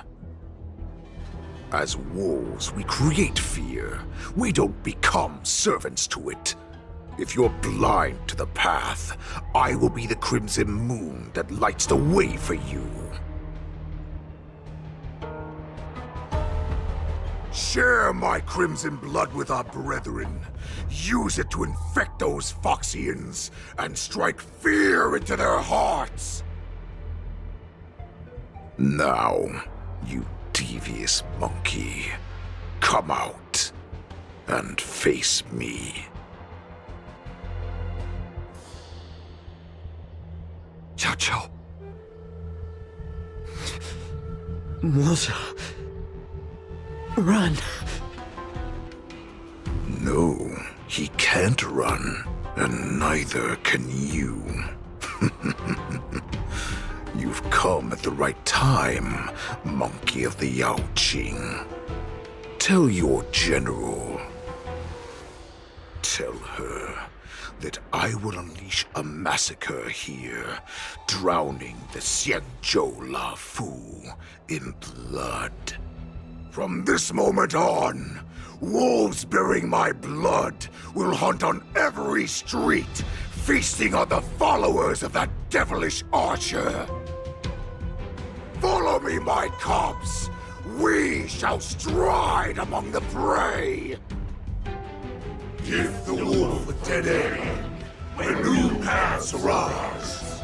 Raise him to a doomed fate where satiation lies. The cowards in forgotten corners meet their unworthy demise.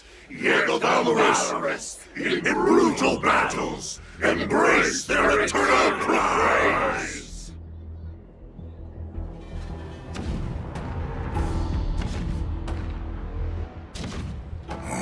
Do you hear that? The rumble of the cannons. It brings back all the memories of past battles within me. My return will bring back the Wolf's Creed. In my own way, I shall save our weakened pack and restore it to its former glory!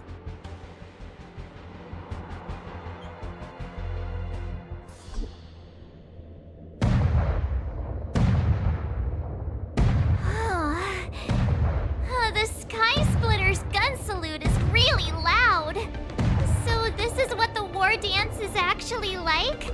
I feel like my eardrums are going to burst. Well, how could they expect to attract people to come and watch if they didn't make a huge spectacle?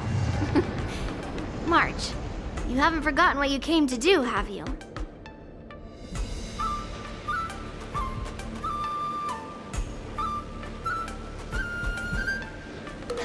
Who am I? Where am I? What am I doing here? Look around you. Do you remember anything? Memories of falling from the sky into Tychean Stadium have come flooding back to me. We came to compete, didn't we? Great. You've finally gotten your memory back. And I can put down old metal. As the saying goes, the disciple takes the toil of their master.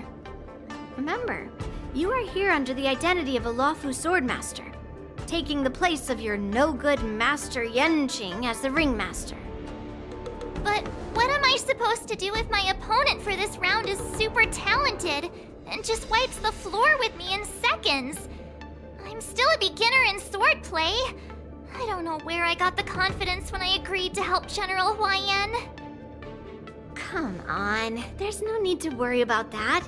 If you are defeated, then your opponent shall have to answer to me. Although, if that happens, the honor and the glory of the Xianzhou Luofu shall all be taken by the Zhuming. Master Yun Li, please, I'm about to compete. Can you say something that will give me a little confidence? March, think about the great storms that you, nameless of the Express, have weathered along your many journeys. There's no doubt that you have faced far more terrifying enemies than your opponents here today, right? Don't you feel a lot more relaxed looking at it that way?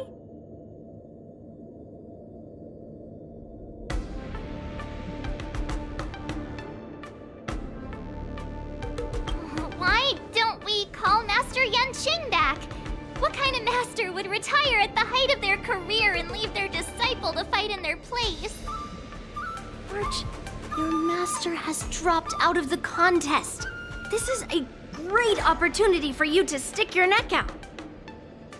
Stick my neck out and get my head chopped off, you mean? What is all this complaining about? You made a promise to my grandfather, and now you want to run away? Get out there, now!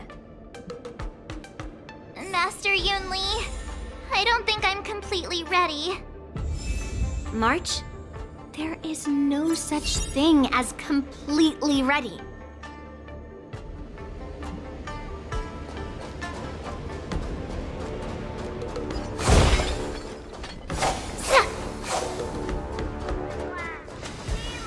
Miss Yun Li, Miss March, this way, please. I was informed of your arrival by Madame Yukong and came to greet you personally. The news that you will be the ringmaster in place of Lieutenant Yan Qing has been made public, Miss March. Just now, as I passed the contestants' hall, I overheard them all discussing this news. The most common question I heard was, who is March 7th? If they ask you this, how will you introduce yourself? Do you have something prepared?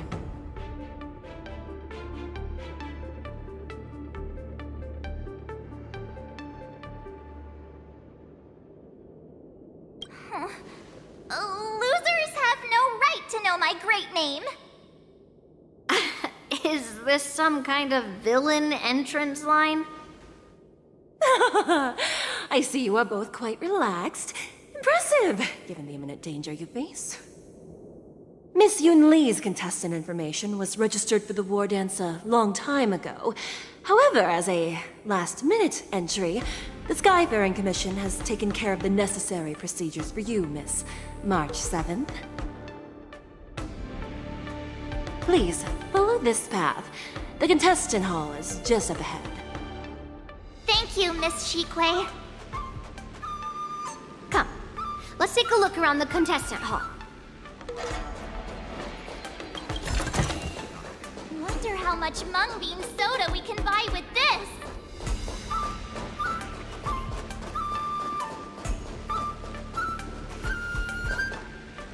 So, this is the contestant hall. Wow, there are so many people! March, before the war dance begins, allow me to give you one more lesson. My grandfather always told me that a weapon mimics its master. That means that a person's weapon will reflect their habits and personality. You've seen me wield old metal before, haven't you? Tell me, what did you observe from that?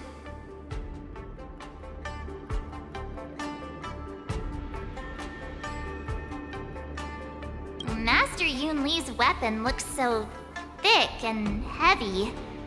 I don't think you have very good taste. I asked you to make predictions about your opponent's combat style. No one asked you to criticize my dear old metal. Observing the weapon that your opponent uses, assessing what kind of battle skills they excel at, and where their weaknesses lie, is the key to victory in battle. A shockingly heavy sword like mine, for example, is obviously not suited for a long, drawn-out battle. So, it would be best to find a way to drag the battle out. Why would you tell me your weakness? That's the only way to ensure that we have a fair fight, don't you think? I don't want to see you go and lose to someone else, after all. Now is a perfect opportunity to learn how to evaluate your opponents. Let's use the people here in the contestants' hall to practice. If you know yourself and know your enemy, you will not lose in 100 battles. Know myself and know the enemy. Let's see, who should I ask first?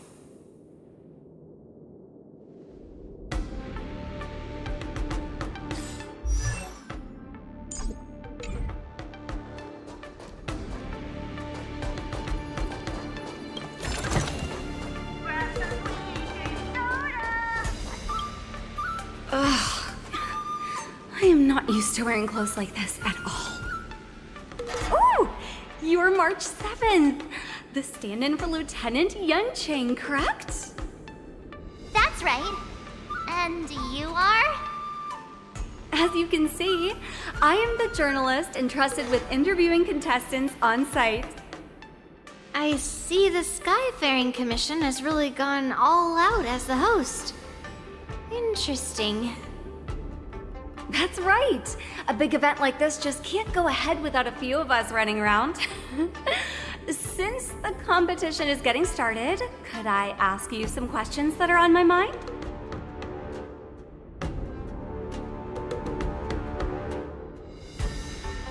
Know yourself and know your enemy, right? If you accept my interview, you'll learn all about yourself. First, the question that is on everyone's minds, Lieutenant Yanqing is not appearing in today's war dance. This is just gossip from unreliable sources, but I hear that Lieutenant Yanqing is seriously injured. Is this true?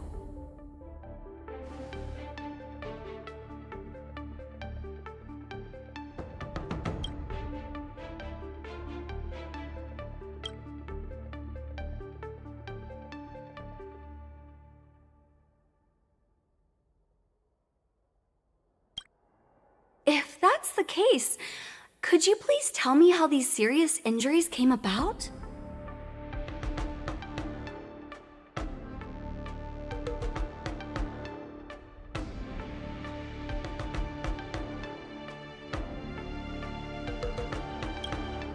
I had no idea it was that serious. That's a huge scoop.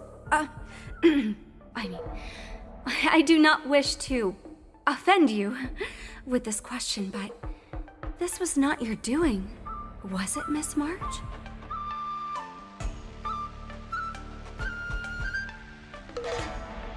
You saw right through me. Why else would I be standing here today? Once the war dance begins, you will be challenged by master swordsmen from many different worlds, Miss March 7th.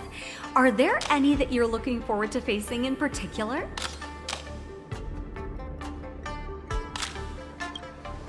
March 7th, you are quite I mean, extremely self-assured.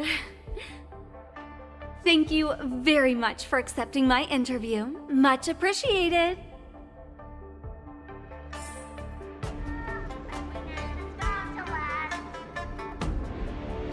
Thank you very much for accepting my interview. Much appreciated.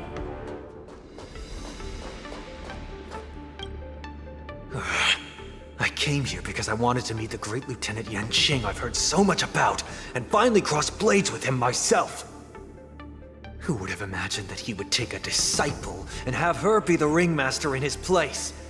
This is no more than running away from a fight, and is a great dishonor to the Yaoqing.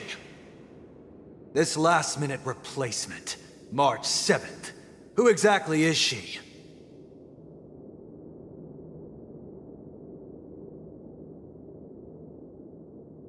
That's right! I'm the March 7th that everyone's been talking about. What? You're March 7th? Don't worry. I'm a newbie swordmaster who's only been practicing the art of swordplay for half a month. March 7th. Standing before you is a seasoned Cloud Knight who has practiced swordsmanship for over 200 years. Tricking the opponent into underestimating me is a valid tactic too, right?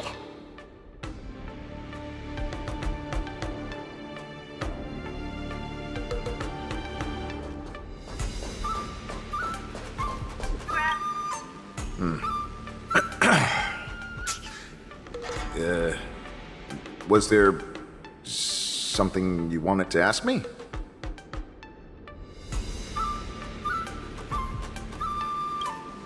If I had to think of a weakness, well, whenever I open my mouth, I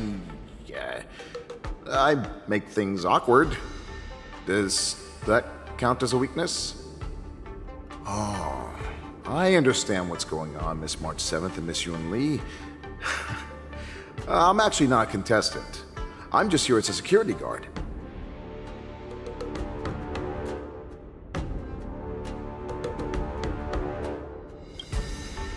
Nothing out of the ordinary. I guess you could say it's all fair winds and calm wolves.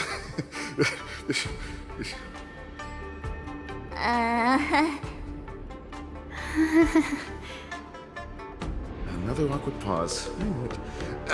Did you get it? Wolves sounds like waves. It's a funny pun. He's actually explaining his joke. Making things awkward really is my weakness. There are still many guests arriving here. Please be cautious. Understood. The first round of the war dance is about to begin. Are you feeling okay, March? Me? I'm fine. As soon as I saw all these people gathered here, I suddenly felt weirdly relaxed.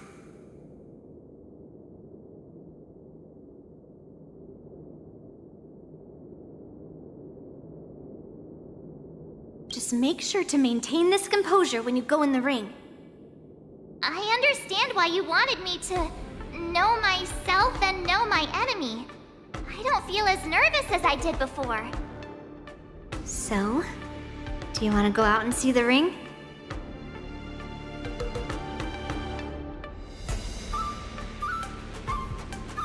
Very well. Go and get your intel.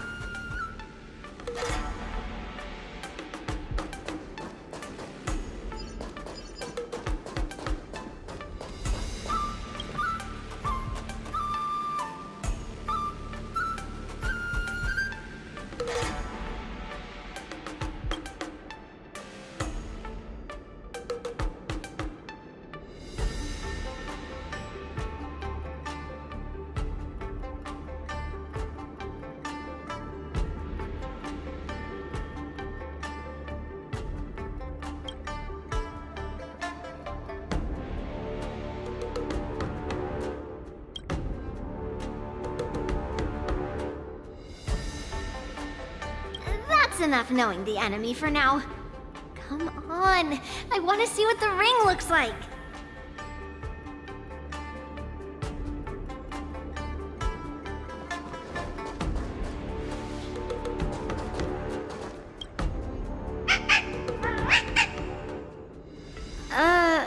You're even asking dating?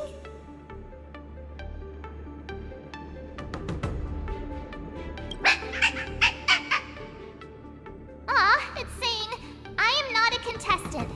Got it. Well, looks like she's done with her questions. That's enough knowing the enemy for now. Come on, I want to see what the ring looks like.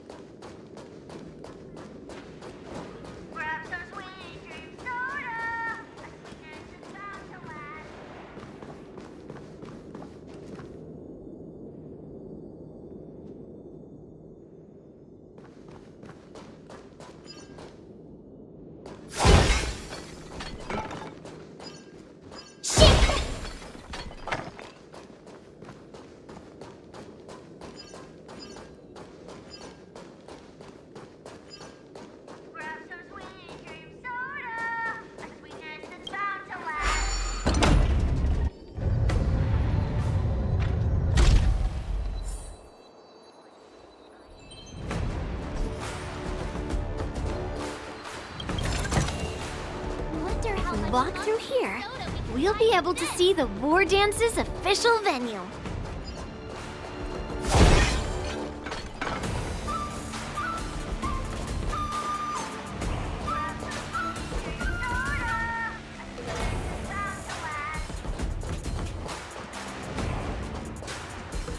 Wow, so this is what it's like from the spectator seats? Look over there. That's the ring we'll be standing on. Master Yun Li? I'm getting nervous again. Can I really do this? Well, it's too late for nerves now. It's almost time. Almost time for what? As soon as I think about the mission General Huayan gave me, my heart starts racing like crazy. What do I do, Master Yun Li? It's when it stops speeding that we need to worry. Just take in the atmosphere and prepare yourself. I have to leave for a moment and do some inspections around the ship.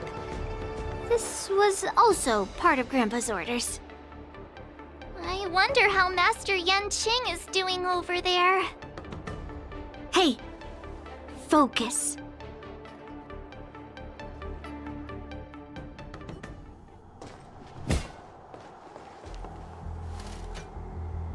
General, report! The teams are in position, and the Skyfaring Commission has taken control of the Starskiff lanes. Activate all side cranes and have them scan everyone coming in and out of the port. Remain vigilant at all times. Any suspicious movements must be suppressed as quickly as possible before the situation gets out of hand. Yes, General. You two, follow me.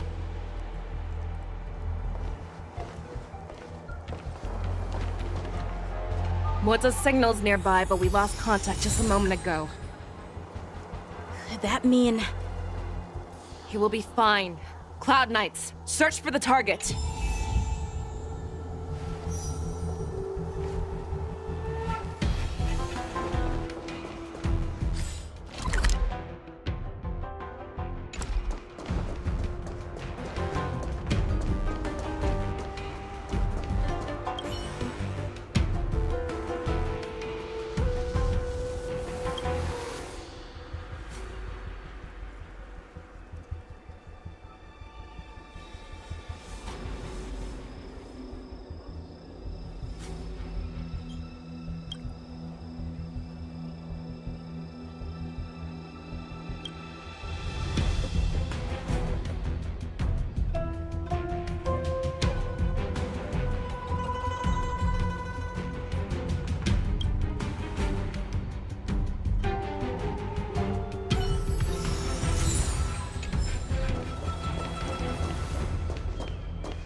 All of you, get out of my way.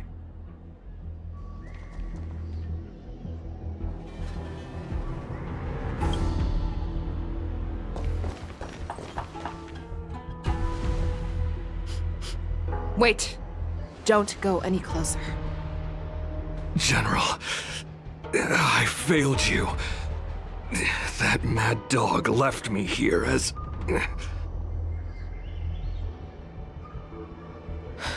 A declaration of war. That's right. I've been holding back the urge to slit his throat all this time. Well, Lord Hule ordered us to remain here, just to see. If you, the great Merlin's Claw, mortal enemy of the Borisin, are able to join him in a little hunting game.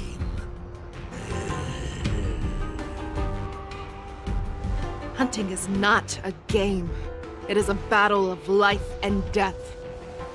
Are you ready for your death, abomination? Die, you lovely beast! Die! Save your breath. Attack! Until everything burns to ashes! The you've won! The road of no return for all of you!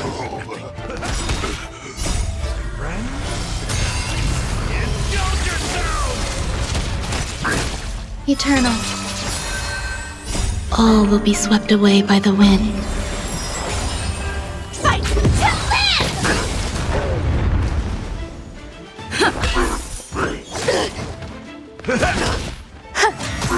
Set the seas ablaze! Wowza, are you okay? I wasn't able to save Jiao Chou. Hule was more cunning and powerful than I imagined. Tell me, how is he planning to declare this war against me? With a one-on-one duel? Or with a hostage exchange, maybe? Hule is planning on attacking the bustling streets of the Xianzhou Luofu. What did you just say? Impossible. Even if there is still undercover Borisin that we haven't sniffed out, Hule can't have more than a few dozen people. How is he planning on simultaneously attacking the streets of the Xianzhou Luofu? He has an ace up his sleeve. Hule's body holds a plague mark passed down through generations of Borisin. I've seen him convert a Foxy into a Borisin wolf trooper with my own eyes.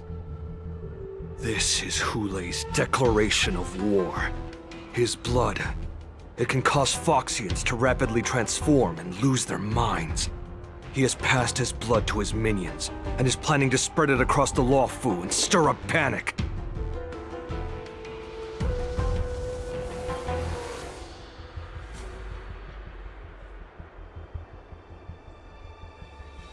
Contact the Skyfaring Commission and the Cloud Knights right away. Have them enforce a traffic ban and order all Foxians to remain indoors until further notice. The moment you see your enemy's declaration of war, it means that they have already begun to take action. But if Hulei succeeds in getting this panic to spread... Do you remember what I told you before? Hunting is about thinking the same way as your prey, not just mindlessly chasing after them. What Hulei wants is to see everyone on the Luofu descend into panic. He wants to see us lose our minds and waste our limited manpower scouring every inch of the Luofu for signs of an attack until we exhaust ourselves. It's like that party game that the people of the Yaoqing love to play. They hide an object under one of several bowls, then move the bowls around and have you guess which one the object is underneath. The way I see it, this is all nothing more than misdirection. No matter what Hulei does, there is one truth that cannot be changed. He is trapped aboard the Xianzhou Luofu. The only way for him to escape is to find a ship.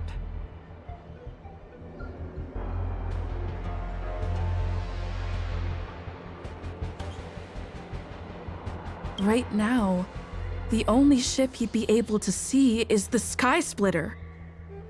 In his eyes, that ship is full of countless hostages. That would be the best place for him to go. So, that will also be our final battlefield. But if we're wrong about this, if he goes somewhere else, or if he does as he said he would, and his minions infect the Foxians everywhere with wolf blood, what do we do then? Are we just supposed to abandon those less likely locations? This is another lesson that you must learn outside of swordplay. Weighing your options and making a decision. There are always questions that we will ask ourselves, but never be able to answer. Before making a decision, we must destroy any hesitation that we are holding on to. Once we make a decision, we must fight off any regrets. There is a chance that we will make the wrong decision and allow our allies to be sacrificed in vain. There is a chance that we will predict our enemy's movements correctly, yet underestimate their strength and be overwhelmed in battle. But being lost in hesitation and failing to take any action will always be more harmful than taking the wrong path. We must make a decision, no matter what. Everyone, listen up. I will personally take charge of Starskiff Haven, evacuate the people, and prepare for any possible attacks. I will do my best to ensure that things are safe on the ground. Nameless, please lend us your strength as you did when the Ambrosial Arbor was reborn. I need you and Wildza to go in search of Jiao. General, please entrust me with the safety of the Sky Splitter. I was originally meant to participate in the tournament, so now it is only right that I return to the Sky Splitter. If Hulei does come to attack the Sky Splitter, Lieutenant Yanqing, I need you to hold him there until I am able to arrive. Please rest assured, General. If he dares step foot on the Sky Splitter, I, Yanqing, swear on the blade in my hands that he shall not escape.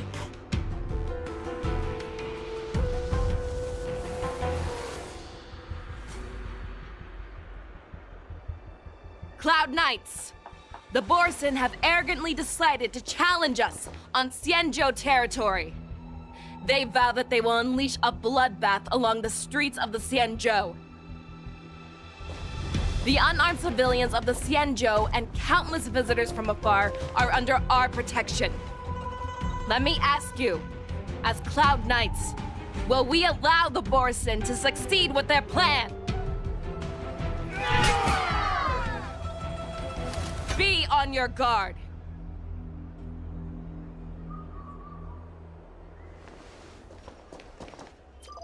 Calling Starskip Haven. Have all Cloud Knights be on full alert for Borson attacks. Faishal, the ports of Starskip Haven are crawling with wolf-like creatures. They're moving fast. Hold them back! I will be there immediately!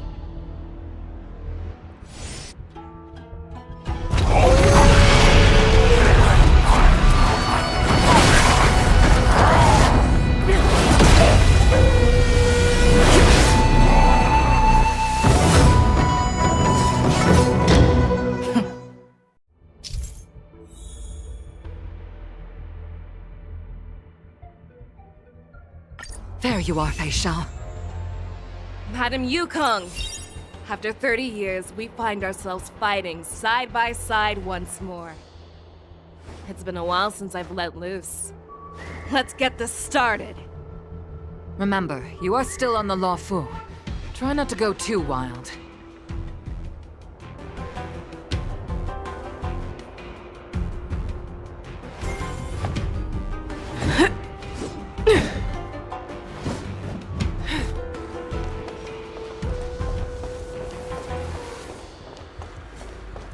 Let's see. All together!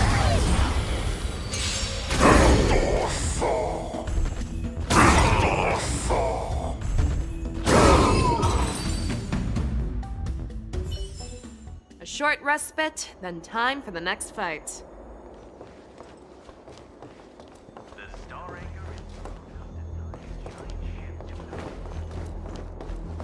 Let's see.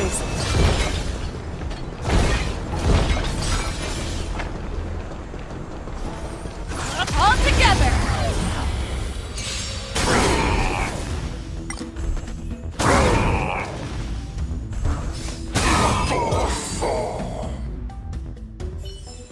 A short respite, then time for the next fight.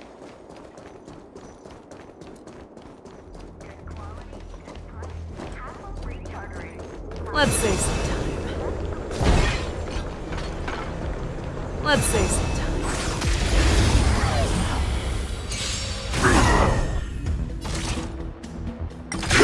Detonate! Until everything burns to ashes!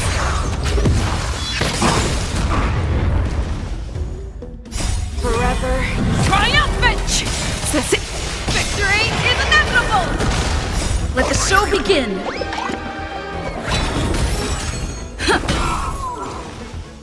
Never hesitate! A short respite, then time for the next fight.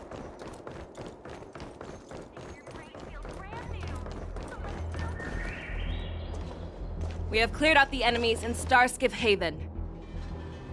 But it seems that there are fierce battles being waged at both the Exalting Sanctum and Arum Alley.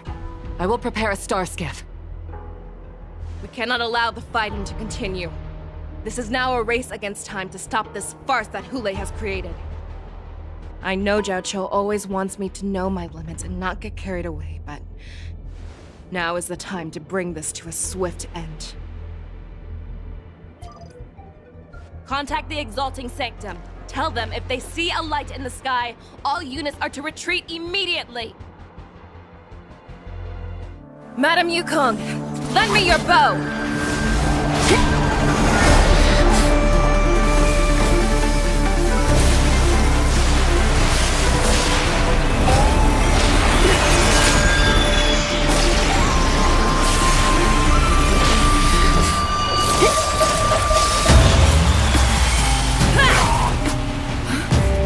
Everyone, out of the way!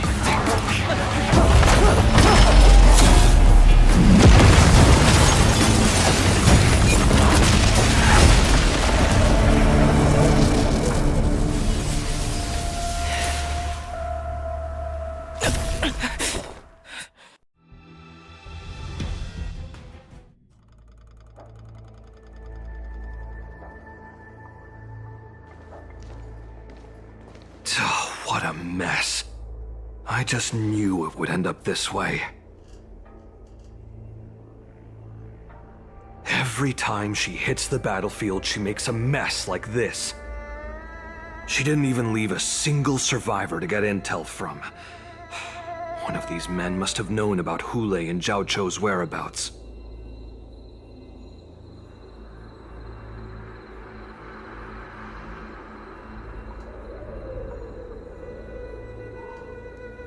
That was one of Fei Xiao's arrows.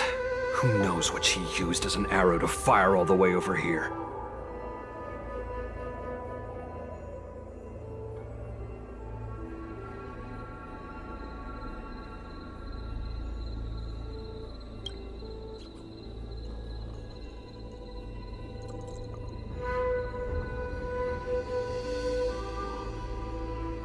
Take a good look around. If you can find one or two Borisin that aren't dead yet, let me know. I don't care how tight their lips are sealed. I always have a way to crack them open and get the information we need.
What a terrifying attack. Who could have imagined that such astonishing strength would lie in the hands of a Foxian war slave? So decisive, so brutal. She is more like a descendant of Duran than we who have fallen to our current state. No wonder the warhead has his eyes on her.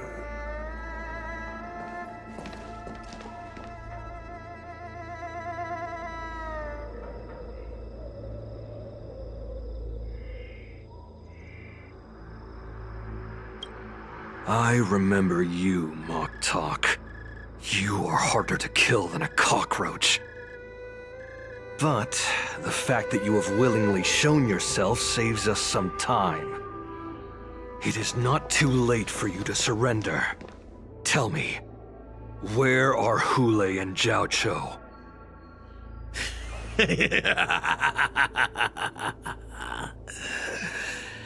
Save your energy, Yao Qing monkey.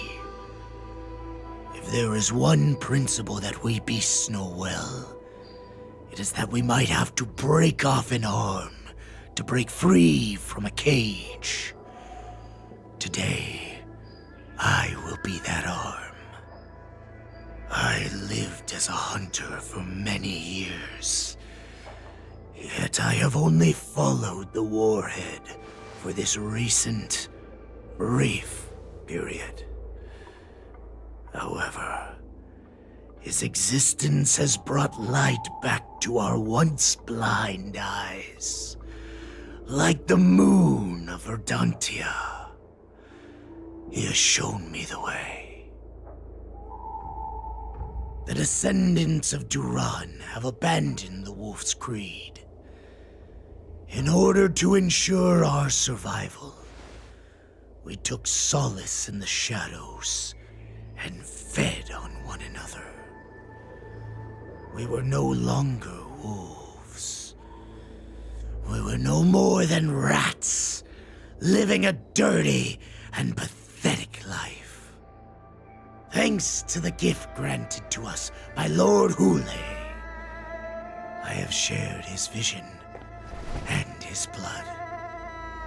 The descendants of Duran should live for the victory of the pack, and they should die for it as well. Come, Yao Qing man. Show me your fangs. We will fight to the death! Puh! How honorable, you mangy dog. But you seem to have misunderstood. There will be no fair one-on-one duel. Let's see how tough you are once we've put you down.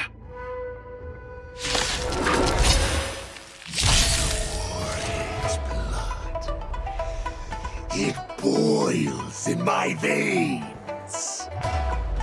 Long live Hule! The Borasan resurgence is at hand! Borasan resurgence? You think you can still pillage and murder freely, as you did 1,000 years before? Xianzhou Yaoqing will ensure that this is nothing more than your dying fantasy. Attack! Until everything burns to ashes! Fight me! A scrape like this will set me running!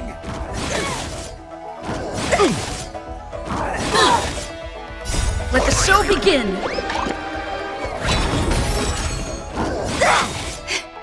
All will be swept away by the wind.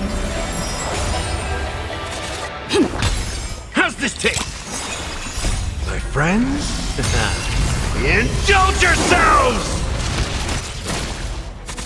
Existence is unity. Fight to live! I must hold on. Let the show begin!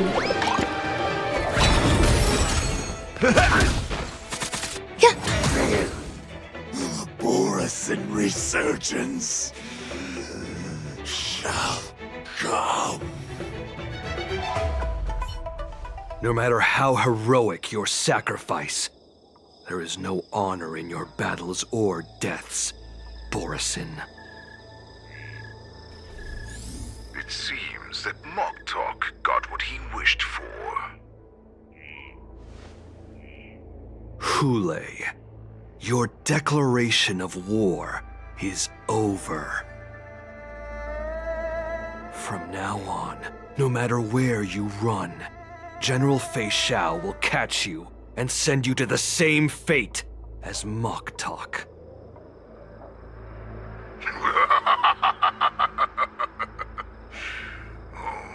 Your tongue is sharper than your claws. Don't stand in my way, child. Have your general speak with me. Our little hunting game is not over yet. Stand down, Watsa. I am here, Hule. What do you wish to say? The Merlin's Claw. Though we have never met on the battlefield, I have heard heard many interesting things about you from both my men and your healer. The people of the Xianzhou must be quite brave to allow a Foxian war slave with Borisin blood to ascend to the position of general. Has no one ever questioned that lineage of yours? Or could it be that your grand achievements were enough to convince everyone to keep their lips sealed? Claiming to have family ties with the enemy sounds to me like an attempt at asking for mercy. Hule, are you begging me for mercy? I see that it is not only the ruthless blood of a wolf that courses through your veins, but also the cunning blood of a fox. When you think about it, this was a gift from the Borisin. Anything that we gift, we are also free to reclaim. The Merlin's Claw. I shall extend a final invitation to you. I will be waiting for you on the Sky Splitter.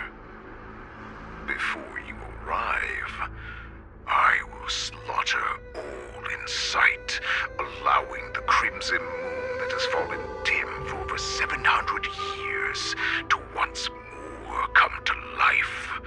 I will illuminate this ship with the sheen of blood and show everyone just how weak and powerless the Xianzhou is. Then, I will pilot this ship through every blockade and barrier you have prepared and begin my journey home. This ship shall be the flagship for the Borisin Resurgence. Before I finish these tasks of mine, you have a chance to stop me or die at my hands. This is the path that I have prepared for you. I accept your challenge, Hule. Because the very moment you stepped aboard the Sky Splitter, you stepped onto your path to ruin.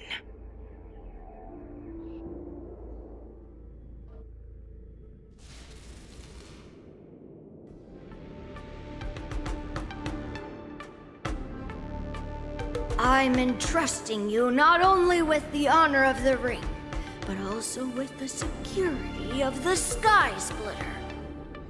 That's easy for my grandfather to say. But this mission doesn't seem so simple anymore. The first round of the tournament is about to begin. I wonder how Yanqing and the others are doing. According to the plan, I should seek out the Cloud Knight soldiers aboard the Sky Splitter and see if they've discovered anything. Maybe I should take a moment to meet with March before the tournament starts. March is in the contestants' lounge right now. I wonder how her preparations are coming along.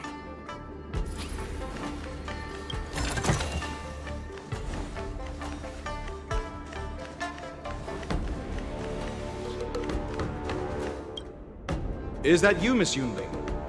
If there's anything that I can help you with, please let me know. We haven't noticed anything out of the ordinary yet. Very good. Although, there is one thing I want to confirm with you.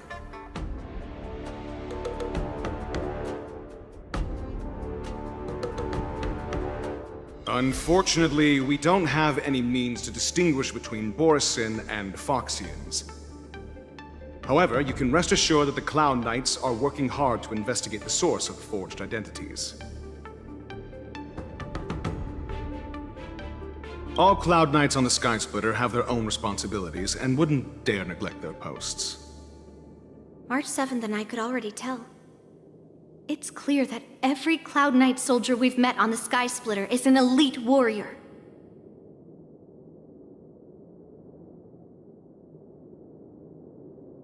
Your timing is perfect, Miss Yunli. We actually just received an emergency boarding request. An emergency boarding request? It wasn't on the Sky Splitter Starskiff registry, but All the documentation checked out. Who would be boarding the ship at this time? Where are they? I'll go check it out. The Star Skiff is using the contestant docking bay. Would you like me to lead the way? No need. You have your own duties to take care of. I will be fine by myself. I have to check on this immediately.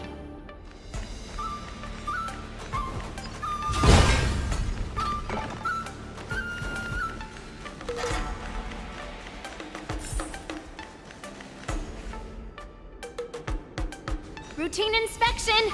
All passengers, please prepare for an inspection. So this is the suspicious Star Skiff. Where did the passengers go? I'm going to count down from 10. If you do not come out, I will destroy the ship. 10, 9, 8, 7, 6, 5, 4. Time is running out. 3, 2, 1. Wait a second!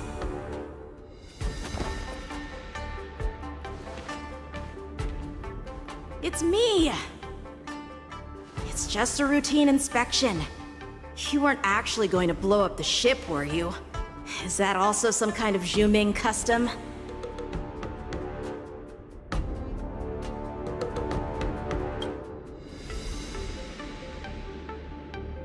Wait! Even though the Borisin can disguise themselves, they can't turn into someone as short as me. Put your sword away. Didn't little Yanqing claim he was going to give up being the ringmaster and go on the hunt instead? Help shoulder the general's burdens? The Borisin on the ground suddenly launched an attack. General Fei Xiao was concerned that this was all a diversion by Hule, so I requested to come to the Sky Splitter and provide support. I can't believe you ended up back here on the Sky Splitter after running around all over the place. But you're too late to enter the tournament now. Following Grandpa's plan, our disciple March is taking your place as ringmaster.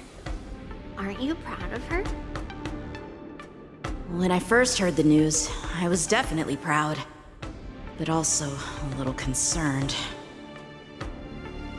More manpower is always a good thing, since the Sky Splitter is so large. Oh, and by the way, you should know that... What's happening?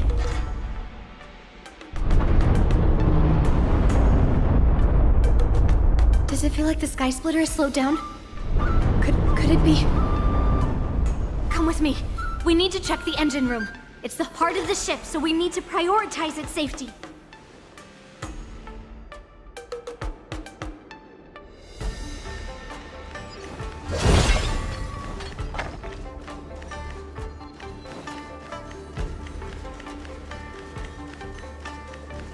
The war dance is about to begin. Contestants, please make your way to the arena. The engine room is just up ahead. Let's go.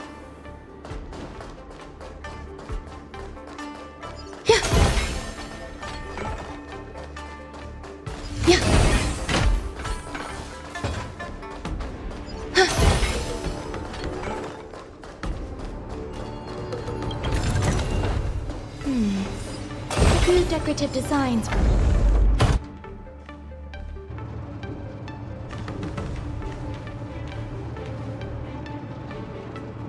Strange. Why is there no one here?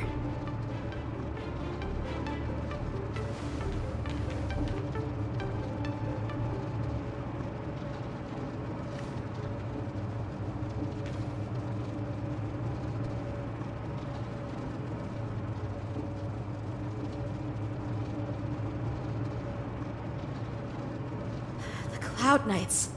They're over here.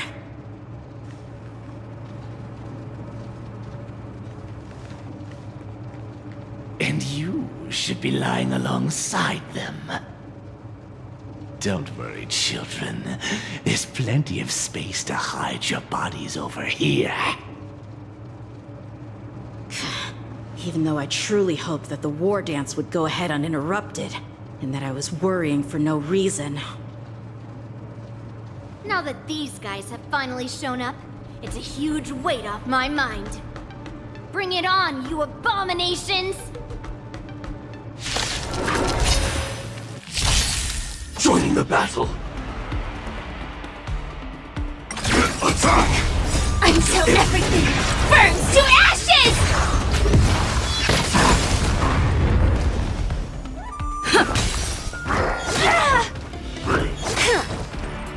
Yes, you! Eternal. All will be swept away by the wind.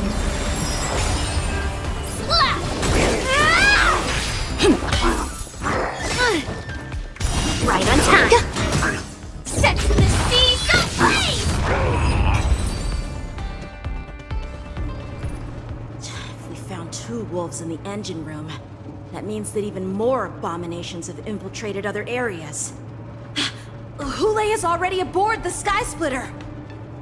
There's no time to talk about this. The war dance has already started. If my guess is correct, the Borisin will most likely use the ceremony to begin their slaughter. Let's go. We need to get to the war dance ring.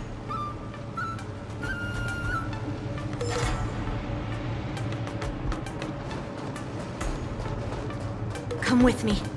To the ring.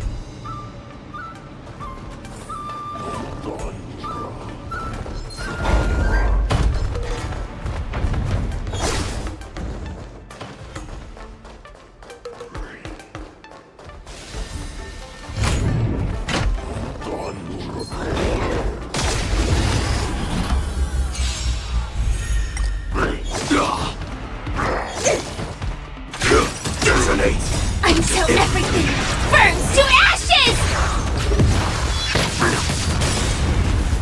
Let the show begin! Existence is unity. Enjoying yourself? Set the seas ablaze!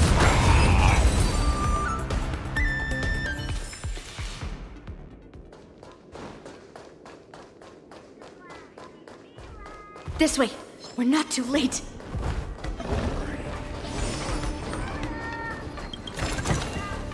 This might be of some use. We would like to welcome all of our honored guests and contestants to the Xianzhou Luofu's Luminary War Dance Ceremony.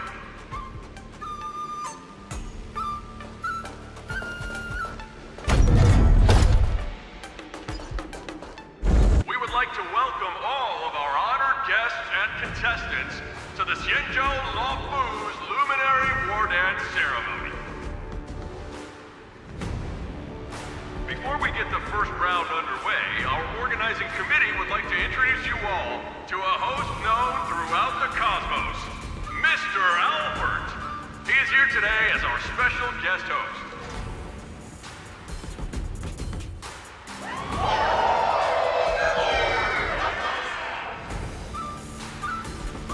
Let us invite our special guest host, Mr. Albert, to the stage to formally open the war dance.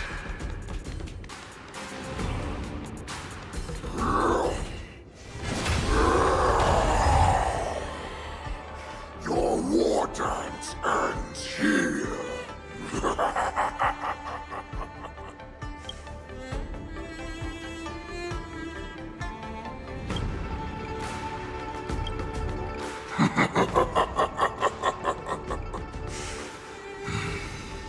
From this moment on, the Sky Splitter belongs to me. And for you, dear spectators, I have prepared a true fight to the death. Now, run for your lives! My apologies. The spectators that you were expecting aren't here. Everyone here actually came to see you. Cloud Knights, prepare for battle! Xianzhou swords, Cloud Knight roars! Xianzhou swords, Cloud Knight roars! Xianzhou swords, Cloud Knight roars! Xianzhou swords, Cloud Knight roars!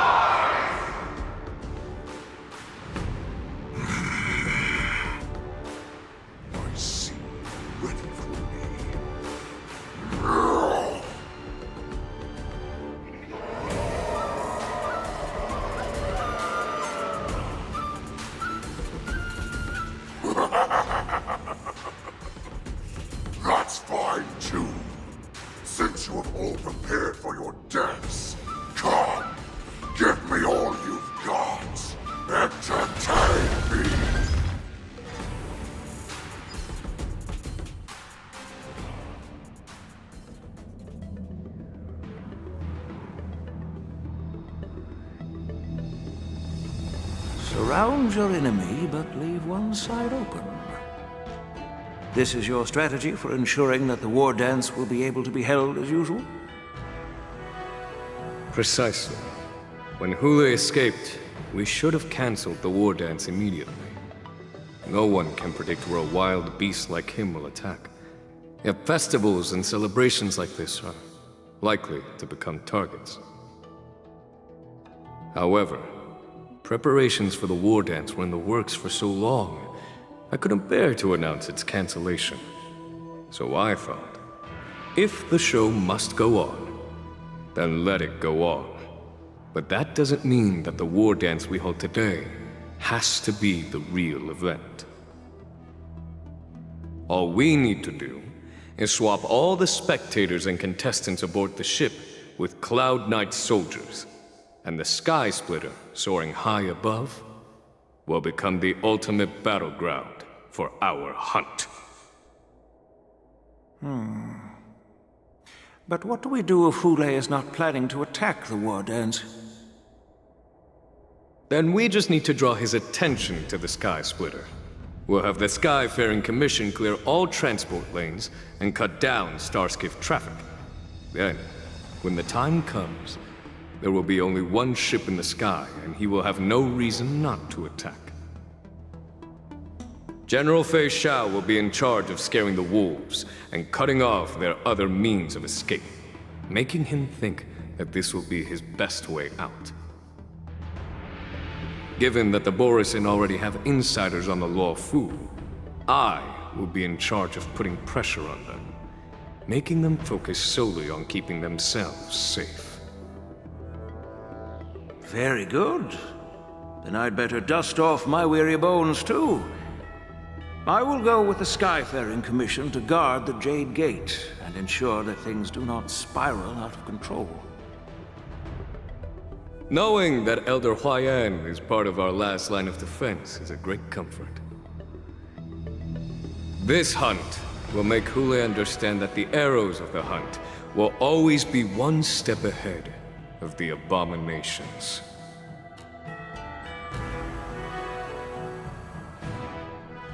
That jolt just now. What's going on?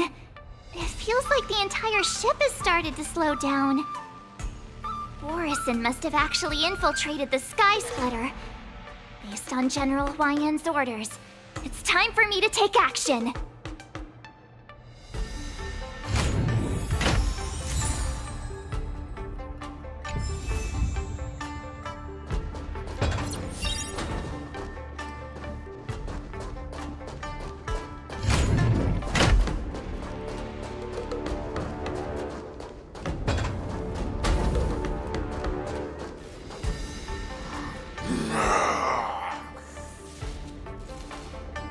You guys, you're not Cloud Knights acting as Borisin, are you?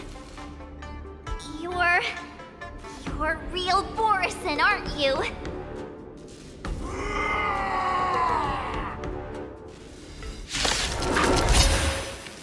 Oh, looks like the General's arrangements are finally coming in handy. I need to find Yun Li and the others as soon as possible.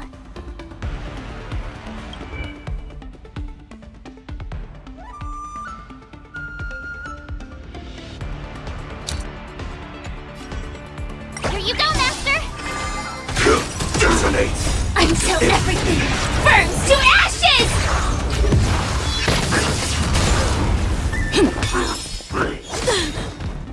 Let the show begin! Eternal. All will be swept away by the wind. Fight to live!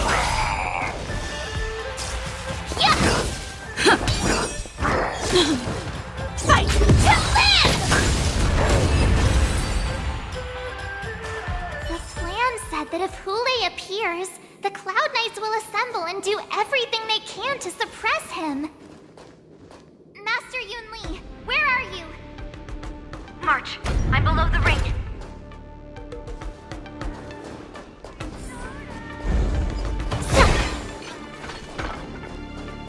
The hall below the ring.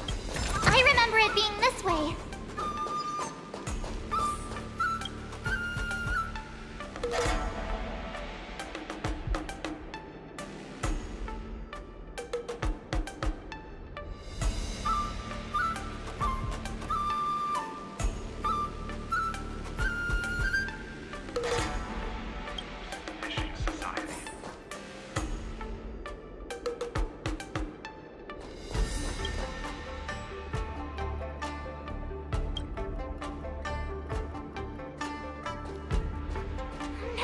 Yanqing!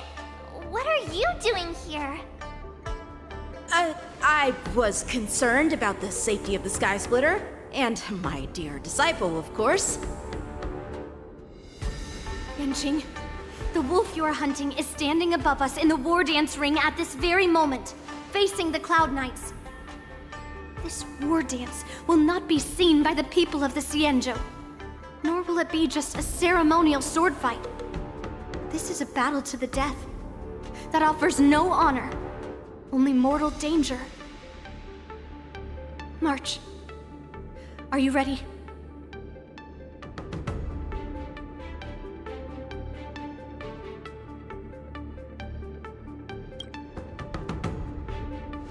Please. I am March 7th, a sword master who will represent the Luofu in glorious battle. Yunli, Miss March, may your blades be sharp, and your victories glorious. May your blades be sharp, and your victories glorious. May your blades... forget it. Let's go and make this a quick victory.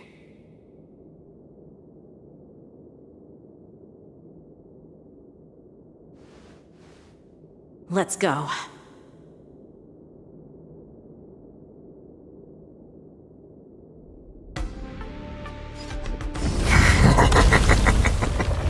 So feeble.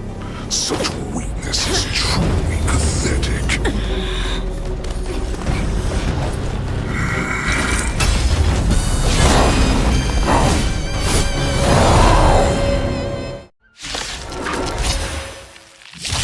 I've been waiting a long time for this, Hule. As if fate shall send some young cubs to the slaughter. Remember this! My name is March 7th, Ringmaster of the Luofu. Does the Xianzhou Luofu not have any worthy warriors? I wouldn't let my guard down if I were you. It's about time this old wolf tasted defeat at the hands of a young cub. Come on! Let me fight! Nice job! Sam in position. Time to Azure Dragon, White Tiger, less cards! Watch this!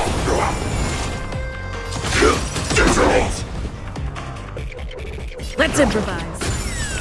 Some value, I The suppose. mood is set. Let the show begin! Like until everything burns to ashes! Eternal. Firefly Type 4 in position.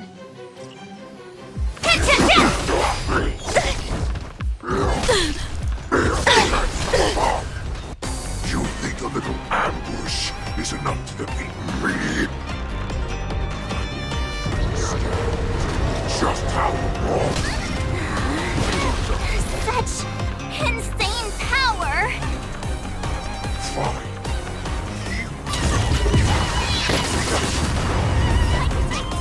Shall finally arrives. Recalibrating!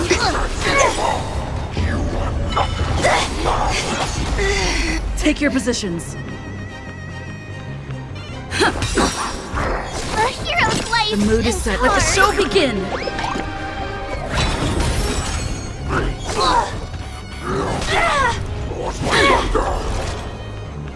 Set the sea so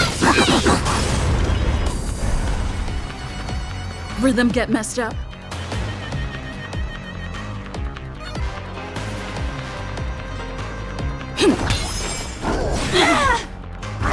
Not over yet. This is more than a battle. Fight to live!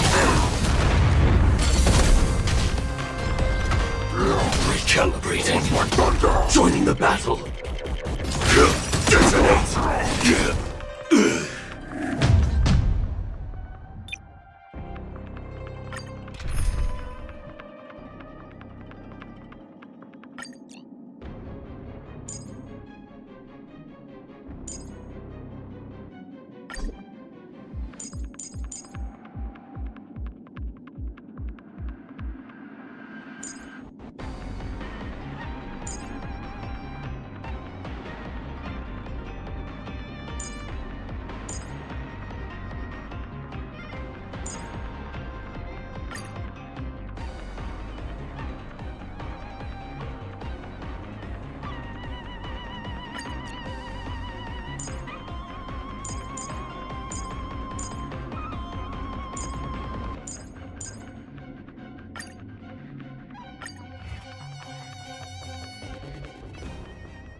I've been waiting a long time for this, Hule. The sacred shall send some young cubs to the slaughter. Remember this! My name is March 7th, Ringmaster of the Law Fu. Does the Xianzhou Lafu not have any worthy warriors? I wouldn't let my guard down if I were you. It's about time this old wolf tasted defeat at the hands of a young cub. Step up, Azure Dragon, White Tiger, less carbs, what's this? It ain't over. Fearless knows not fear. I won't. Not very sportsmanlike. You think a little ambush is enough to defeat me? I will make you understand just how I venture forth. Triumphant! Victory is inevitable! Such insane power! I could take 10 of you! can be a little opening act for me until Ling Xiao finally arrives. Too slow.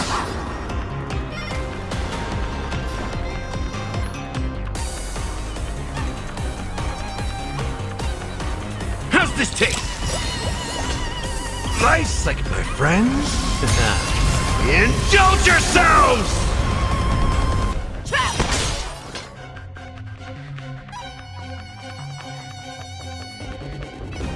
Never hesitate! Oh, I get it! Ding!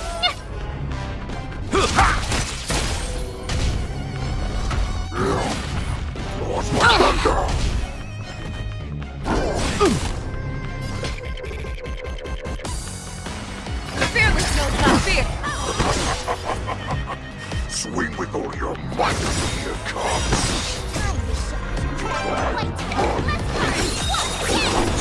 I venture forth. It's never an option.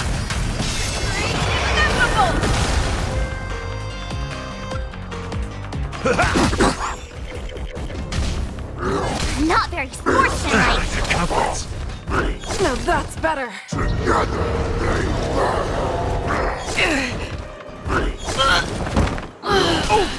lost my thunder. You are nothing left. May song bring us victory.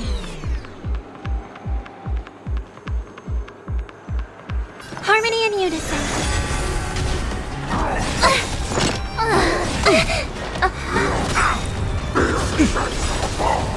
Nice, like a good, my friends? Indulge yourself! Why is the shadow still not here? Born of these cards. This goes on. There will be a day by the time she arrives.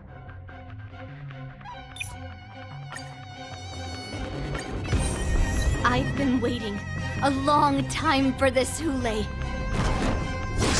Shall send some young cubs to the slaughter. Remember this! My name is March 7th, Ringmaster of the Law Fu. Does the Xianzhou Lafu not have any worthy warriors? I wouldn't let my guard down if I were you. It's about time this old wolf tasted defeat at the hands of a young cub. Never hesitate! I won't. Step up, let's see ya! Nice, like my friends? Indulge yourselves!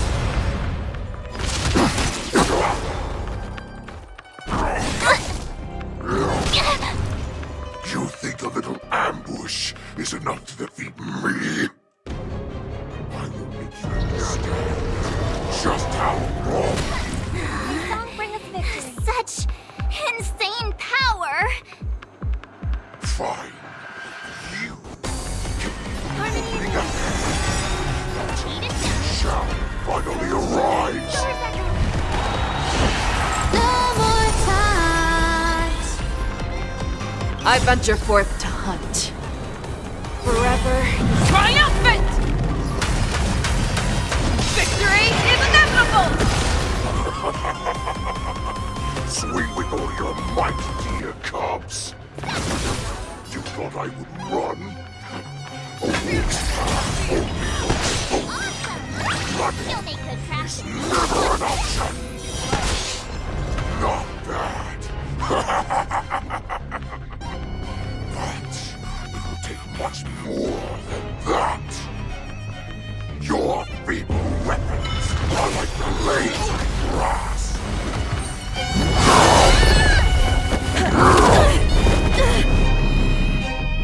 I've had enough.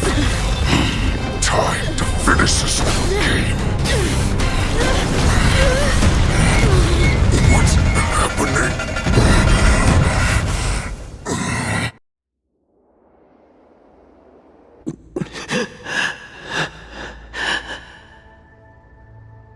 Secrets are a weapon that a hunter cannot live without.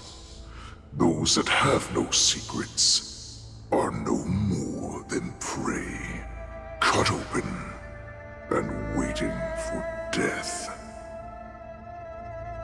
What you're saying is, in your eyes, I am no more than prey that has exhausted all of its secrets and is simply awaiting its death.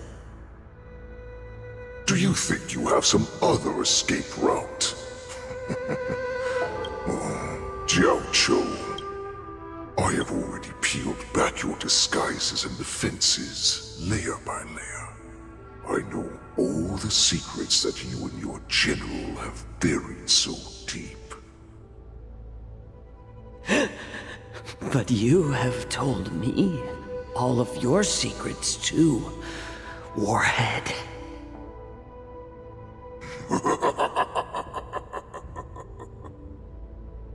Oh, but you will never have a chance to use them.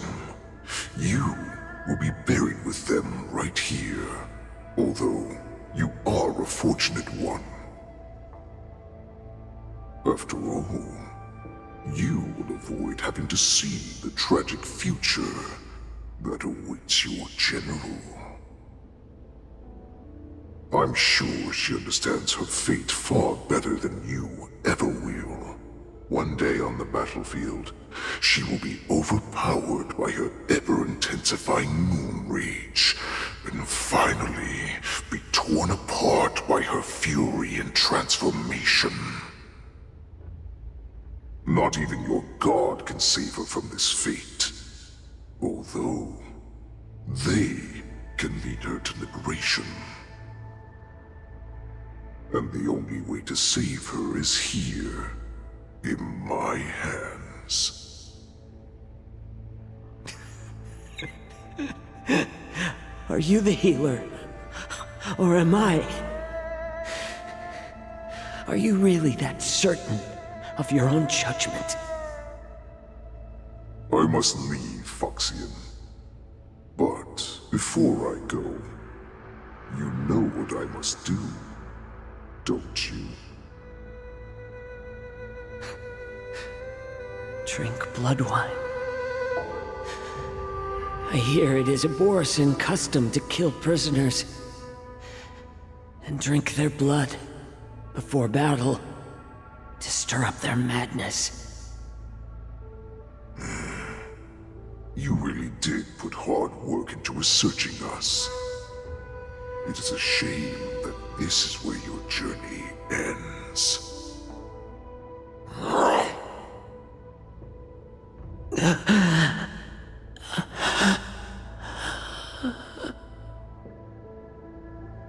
Are you the healer, Jiao Cho?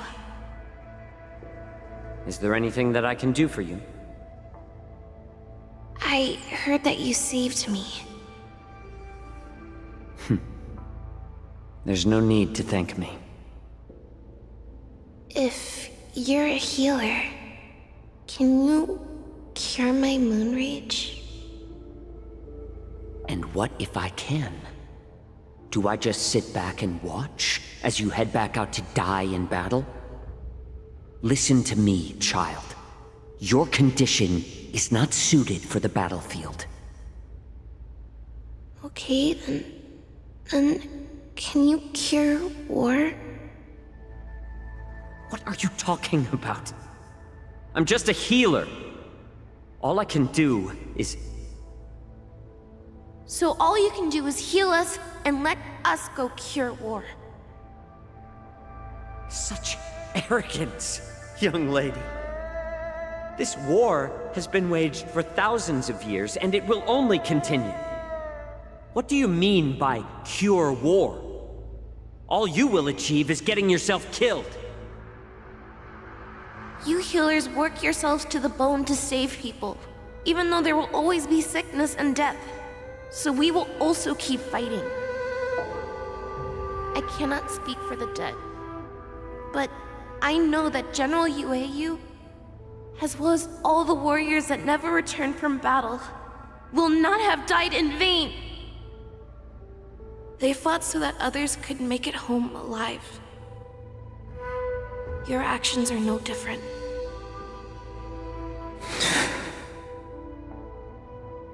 Jiaoqiu, this is an order. Cure me!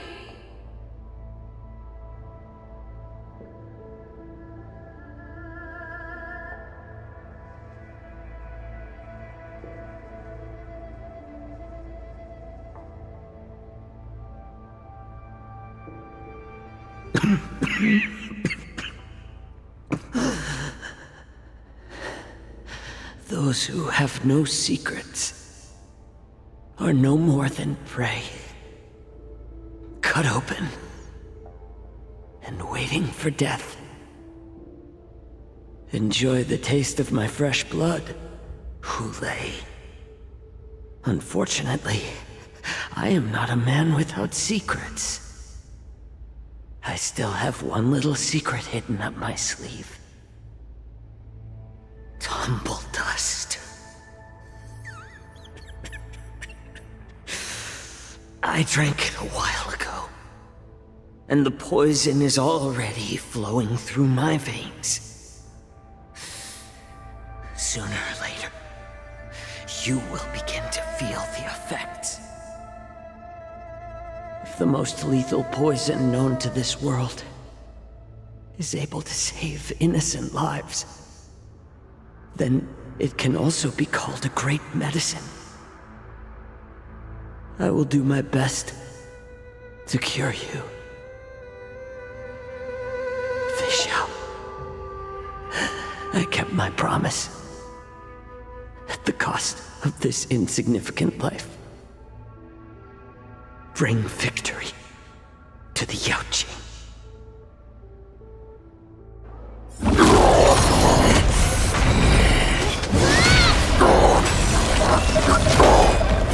So, you want to play dirty? Yeah, it's colder. My sword is even colder!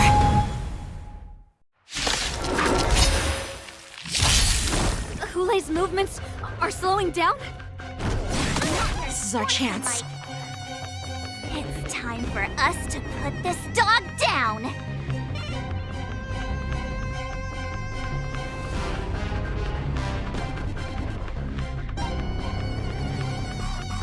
Time to play the next piece. Resonate all together. Here you go, Master! Time to show you what I can really do. Azure Dragon, White Tiger, less carbs, what's this? Fangs and claws got dull. Never hesitate! Too slow.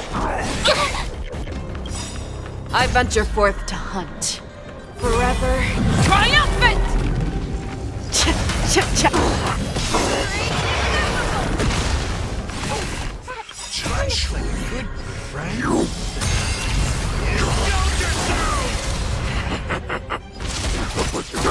Poison like this. I'm slowing down.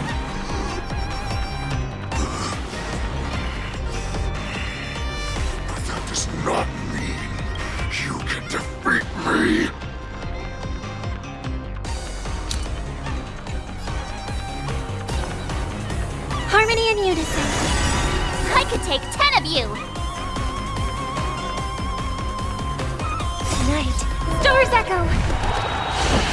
No more times! Yeah! Fearless knows not fear! Oh, I get it! Now what? Maybe hard to kill. Hule! Impossible! How could a mere whelp defeat me?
I was so scared!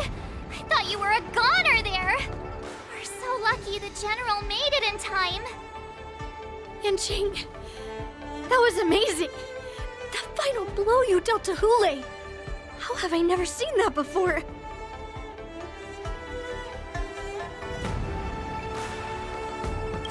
Was it really us who defeated Hule? Why do I feel like he suddenly started to flag during our battle? It must have been our awe-inspiring righteousness that struck fear into his heart. You really are an overthinker. What's the point of worrying about these things? Who cares why he started to weaken? All that matters is that we won.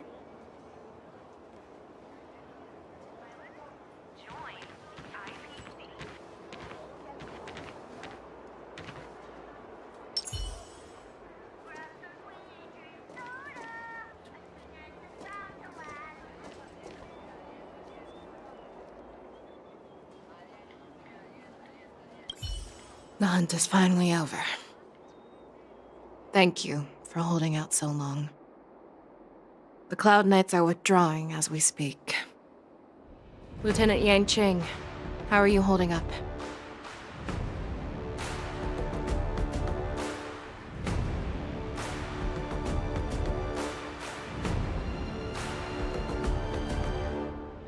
I thought I was done for. I wouldn't want General Jing Yuan to lose the disciple that brings him so much pride. When I sensed that Hule was not on the ground, I raced to get here as quickly as I could. Who would have imagined that I would arrive late to the battlefield for the first time in my life? No. Perhaps you young ones' blades were just too fast for me. I originally thought, in the best-case scenario, you would team up and hold this beast back while protecting yourselves. However, you joined forces and defeated Hule. The youth are truly to be feared and respected. Come, we need to lock up Hule once again before anything unexpected happens.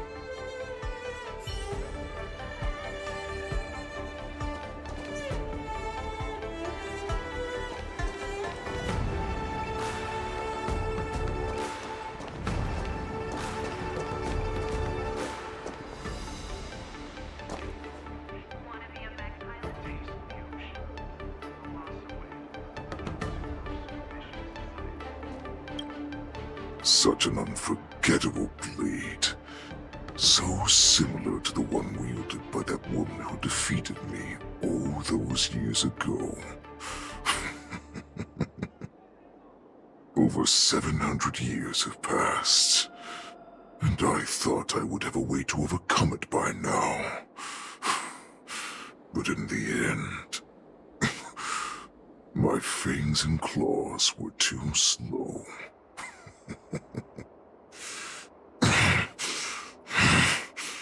You won, child.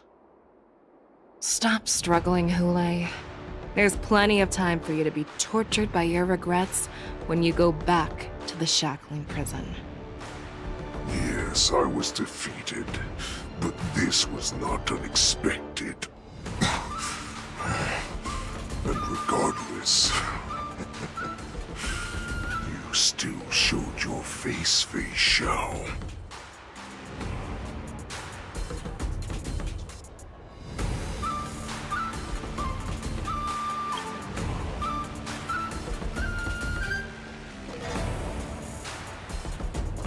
Yes, I was defeated, but this was not unexpected. And regardless, you still showed your face, Fei Xiao.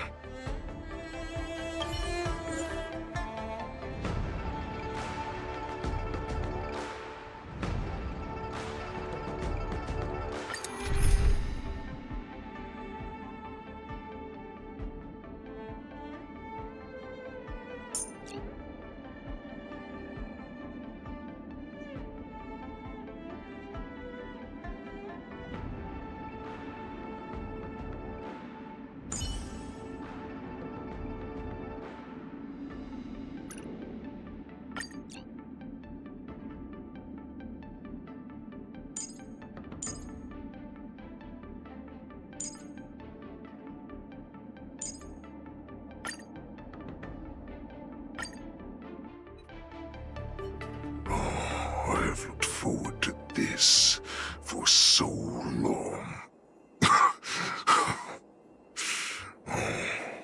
Our little hunting game has finally reached its climax. I told you before, I had a path prepared for you. You've doomed yourselves. As I meet my demise, so shall the entire Xianzhou Lafu. The crimson wound in my chest will make this place shine with blood. I will drive all Foxians to madness in their fear, craving slaughter without end. What now?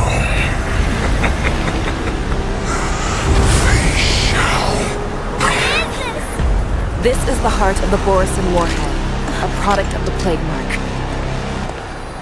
I'll leave the next part to you.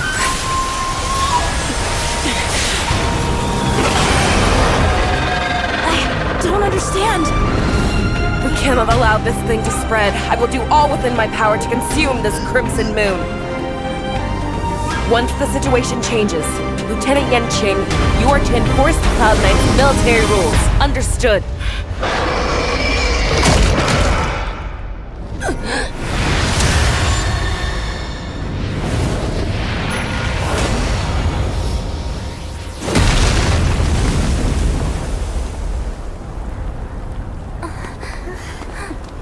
General!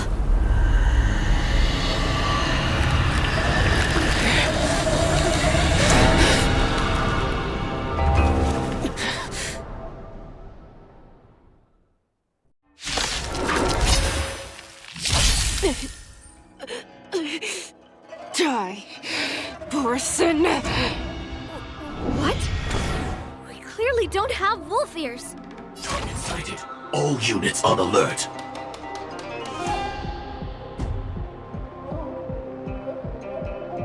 Prime, detonate! I will not allow any of you to leave the Sky Splitter! Does she think we're her enemies? Hule just wanted to take down the general, even at the cost of his own life. Snap out of it, General! Until everything burns to ashes! Let's improvise. This is more The than a mood is battle. set. Just let the show begin. Fight to live! Step up, let's see ya! Time to mix things up! Thank you. There's more to life. I will keep fighting. Set the seas ablaze! You are... In the mood for another beating? I thought we'd get a minute to catch our breath. What do we do? Do we fight or run? After all this, do you still think running is an option? Grace and elegance. Eternal.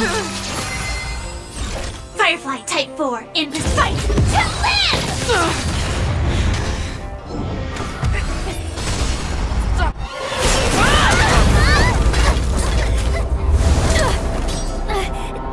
We can't let her get away! But do we stand any chance at all?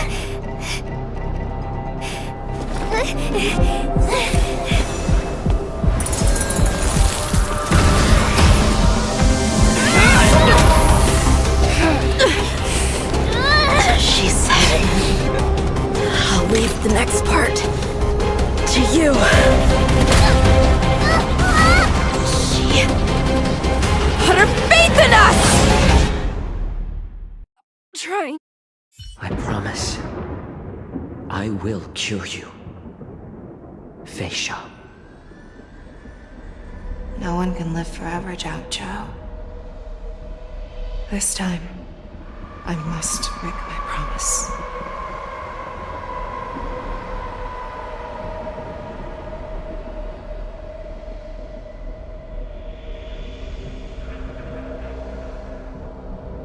Is this the Sky Splitter? Or somewhere else? Lieutenant Yanqing, you are to enforce the Cloud Knight's military rules. Understood. We can't let her get away! Snap out of it, General! You always leave the hardest battles for yourself. Even now, you would never run away.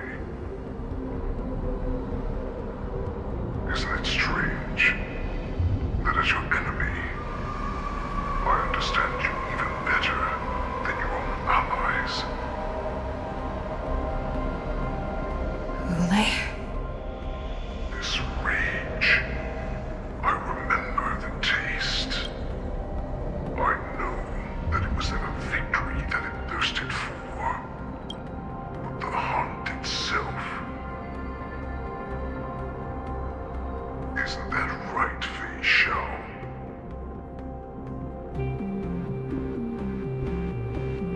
You shouldn't be here. I saw you die with my own eyes. Just consider me a figment of your imagination.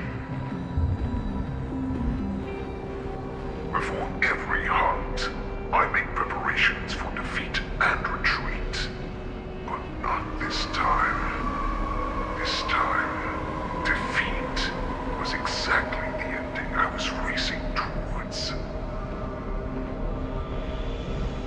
When I learned your story from Zhao Zhou, I realized that he had always been hiding a secret, and that not even the healer himself understood the meaning of this secret.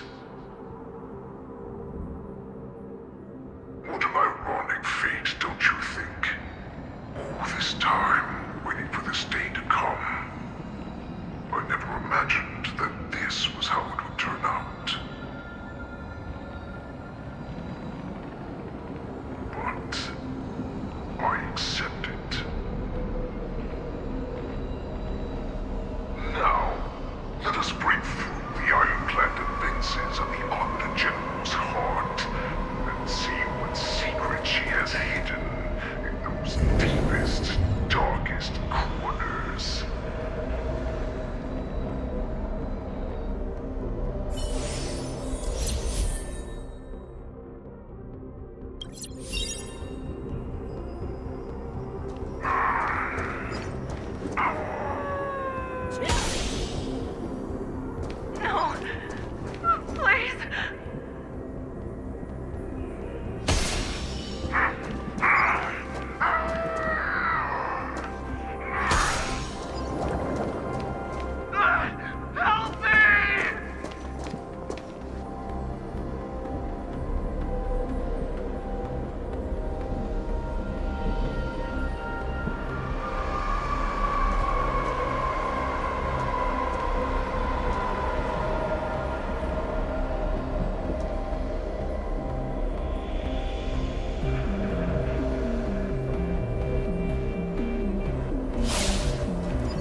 Familiar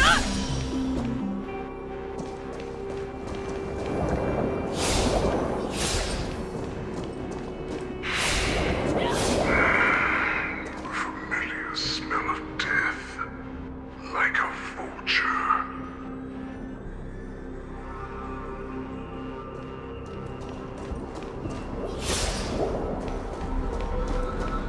I'm sure that the people of the Xianzhou have shown me these familiar scenes countless times. But they only showed you what they wanted you to see. They have you fight to save the weak. But what they never told you is that when all the pretenses of kindness and compassion are stripped away, this is how the universe is meant to be.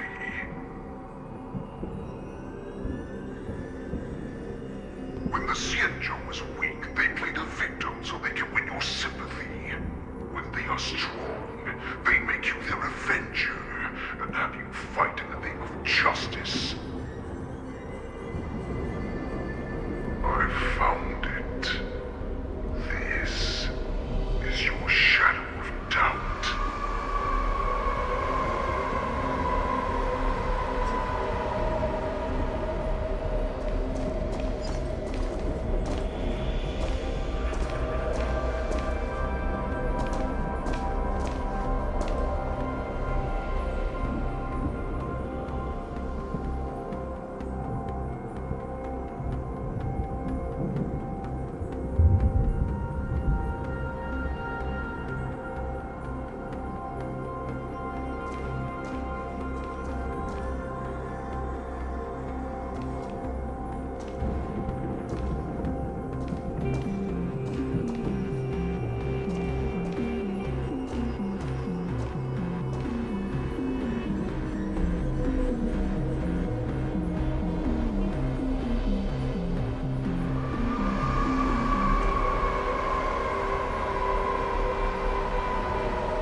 Your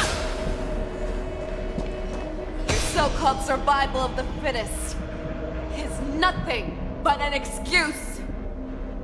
You cannot weaken my resolve, Rouleg. Blinded by the fury of your moon rage, you slaughtered your allies. Merlin's Claw, you have betrayed the Alliance.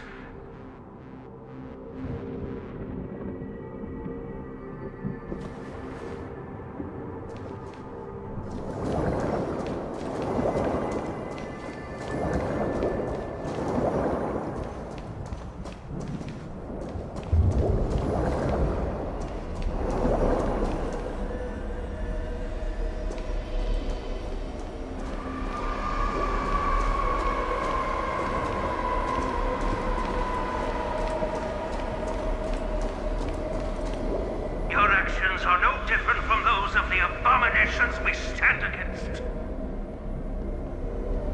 At the end of the day, it is the blood of the abominations that runs through your veins. One day, you will inevitably become an enemy of the Alliance. Cloud Knights, formation! You ran into the arms of your new master's army without hesitation. You thought that you had found freedom, respect, and recognition.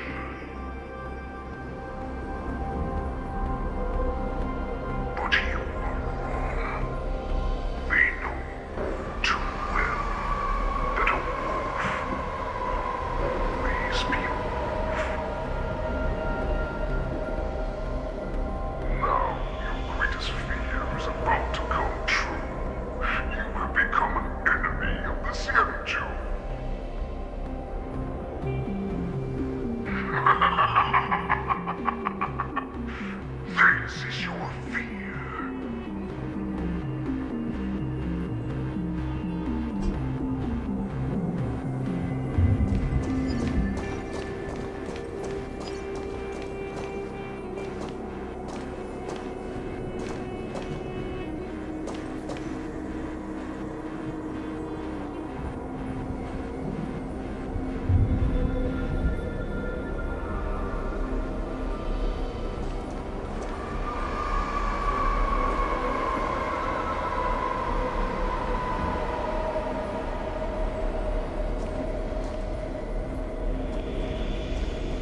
instill terror within me.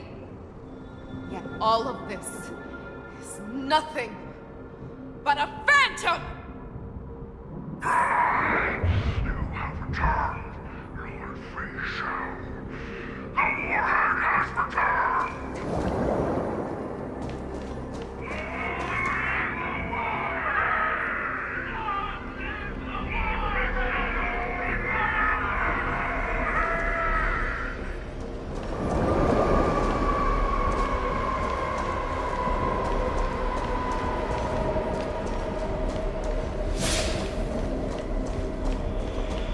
It's time to return to the pack, Facial.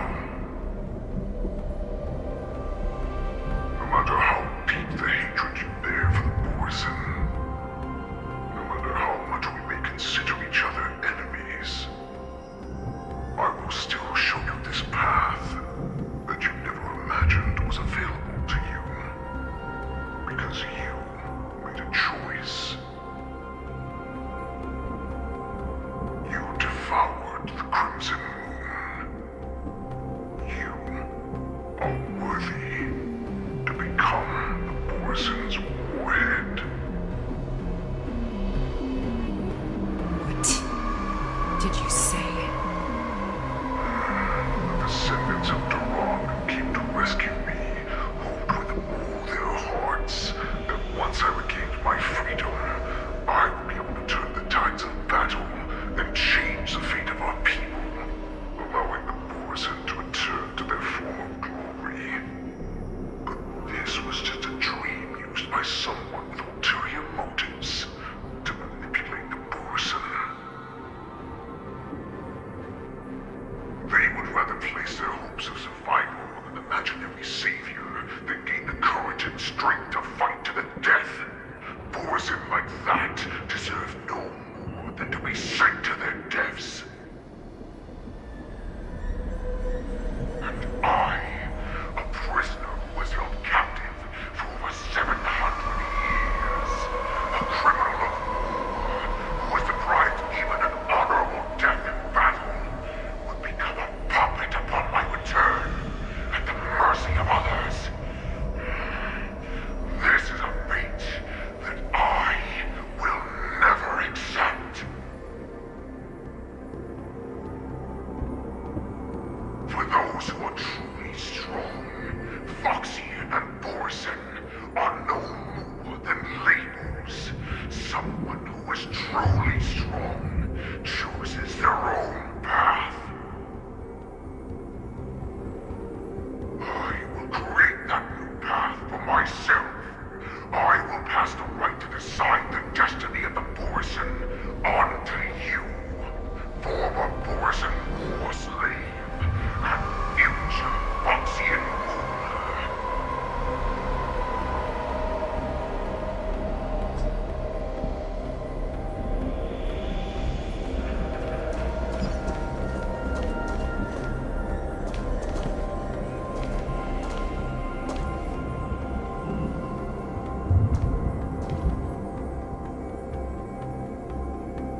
become a new you. That's right. We are so similar after all. We are both monsters that were born for war, and will die for war.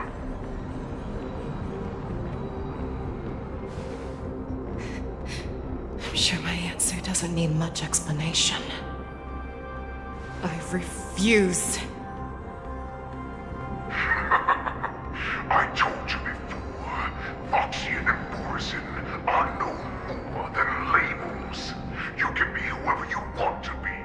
You can do whatever you want to do. Accept these truths, and the Borison will bow to you. Destroy them, reduce them to dust, or teach them to become servants of the Xianzhou. You are free to do as you please. Carve your name into the Xianzhou's history books, or into the list of arch enemies. You have the final say. You do not understand, Hule. You have no idea what it is that I truly desire. When I was just a child, I stained my hands with blood for the first time, in order to escape the whips and shackles of the Wolf Masters.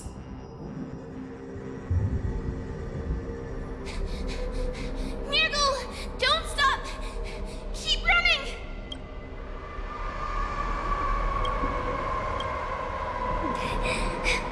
I can't run anymore. Saran, are they catching up? They're still behind us. Don't stop! Nirgal! Look up! Look at that light in the sky! That's a shooting star. It's shining down on us. If we just tell it our wish, we can have our freedom. We will all be able to escape. We'll win our freedom and then share it with our cooler brothers and sisters. So you have to run. Quickly! We can do it! We can escape!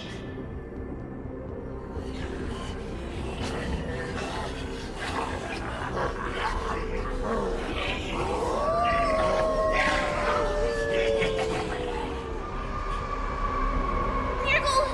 Run with me!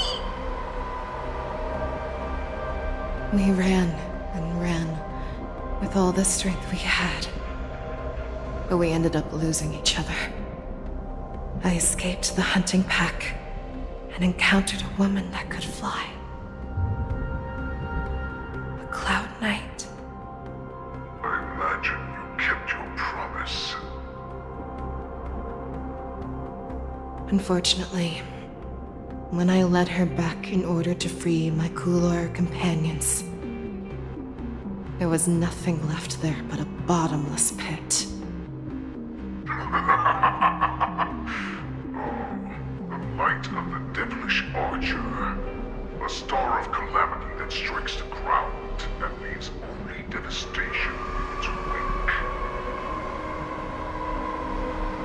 In the years that followed, I followed the trail of that light alongside my Cloud Knight allies, and saw it fall countless more times. Gradually, I came to understand. That light was not some shooting star that carried wishes and aspirations. Each Lux arrow meant that countless lives in a helpless world were about to be obliterated. I prayed to the god of the skybow that I would never have to witness one of these shooting stars fall again. But they ignored my prayers. That's right. They never answer us. They just let us loose in this world to massacre each other. That is why the fierce battle between us has raged to this day. If the gods who never bleed nor cry, who walk silently from above, refuse to listen to the prayers of mortals, then we have no choice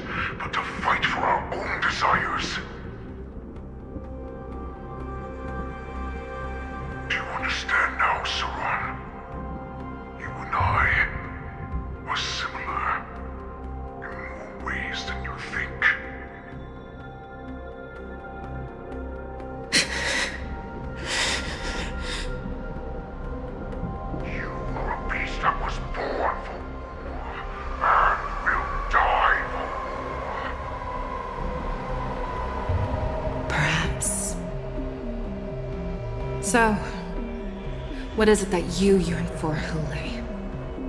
Why is it that you fight? I fight so that I can turn the stars above into a great wilderness for the Borisin to roam. What about you, Saran?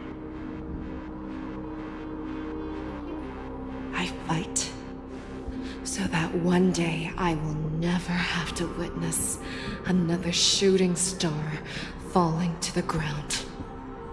So that just one more person can live and return to the Yaoqing alongside me. You would resist becoming the person you were supposed to be. Lower yourself from a free wolf to a domesticated fox just for the sake of one person. Then have it your way. I will use your fear and doubt as my nourishment. I will seize you and devour you. I will replace you and become a Shao. We are so similar. Both monsters that were born for war and will die for war. You were right when you said that, Hule. So, I shall pray to the heavens. Even if they do not respond to me, I pray that the arrows of the hunt will pierce the heart of every monster.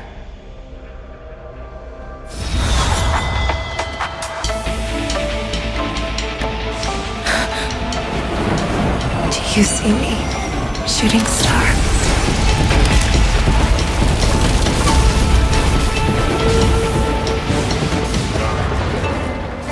The knights are sworn to protect the Xianzhou. I will uphold this vow until my very last day.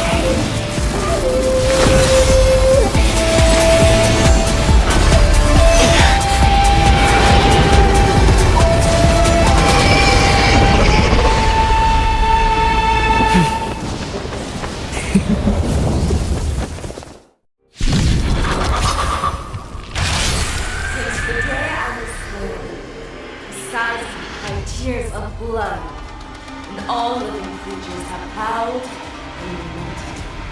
I once met the strong and hunted the weak. Now, I will use your air beast as my weapon, and your name as my prey. Fei Shao!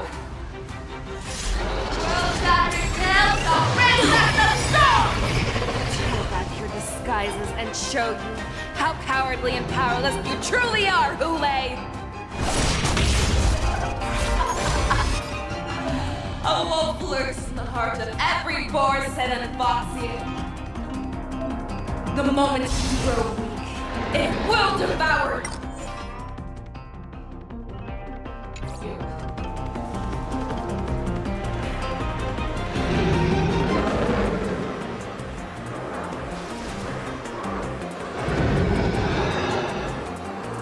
Sam, awaiting orders.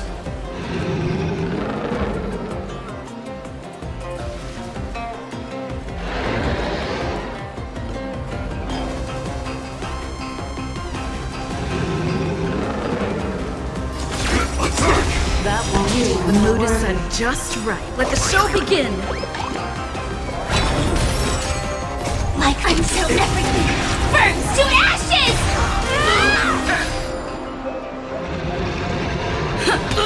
Make your move, Hule. Never hesitate! There's more to life. Every petal in life's garden. All will be swept away by the wind.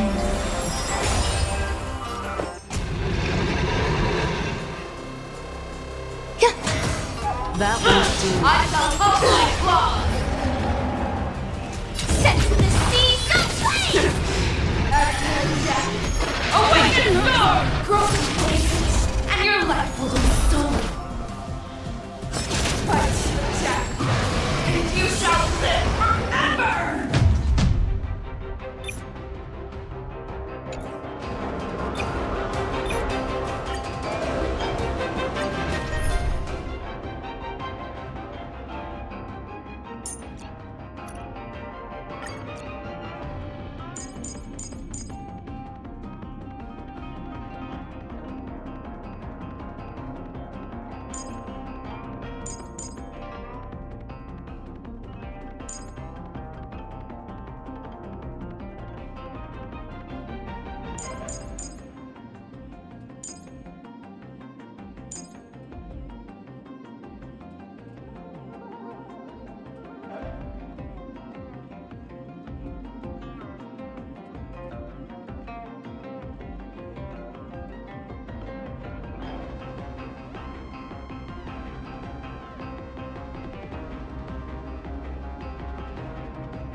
tears of blood, and all living creatures have howled.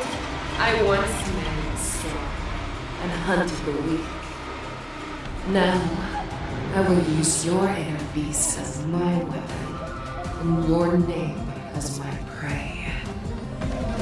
Fei Xiao!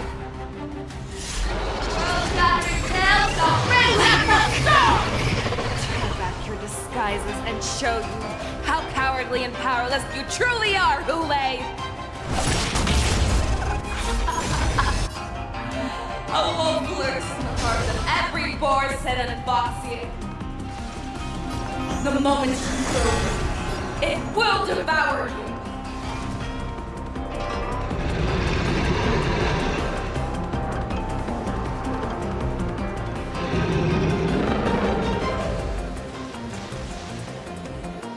You have 10 seconds. 10, 9, 1.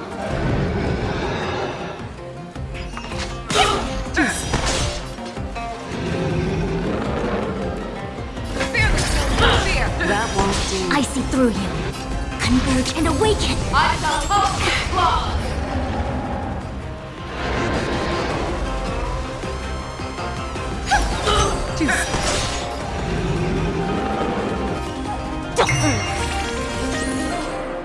Never hesitate! That won't do. Awaken storm! A quick divination. Can you find the answer?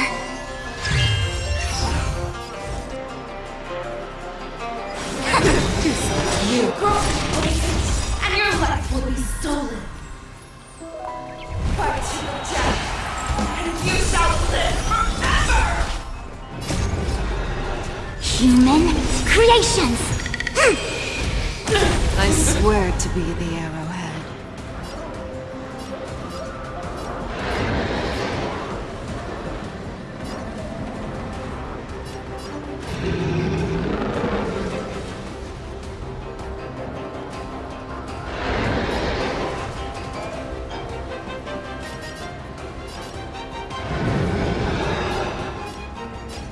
Forever triumphant! Check. Victory is inevitable!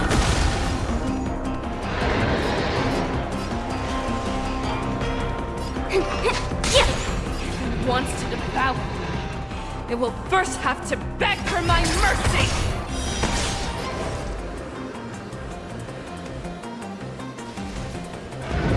Converge and awaken. Yin and yang. No matter. Feeling spiffy? Make your move, Hule. Never hesitate! I see through you.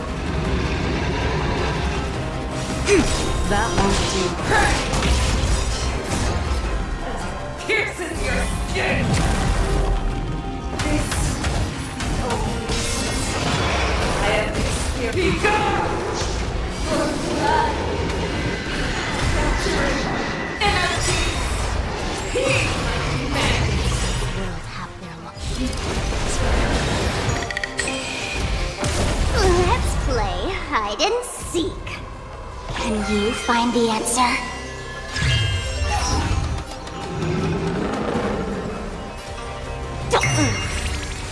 Make your move. Fearless will not fear! Harmony and unison. Together as one. Feeling spiffy? Never hesitate! That won't do. I will devour him! Devour the heavens! And then envelop the earth! Your own strength! Let's play. Can you find the answer? A quick divination. Converge and awaken. Let's play all for things human creations.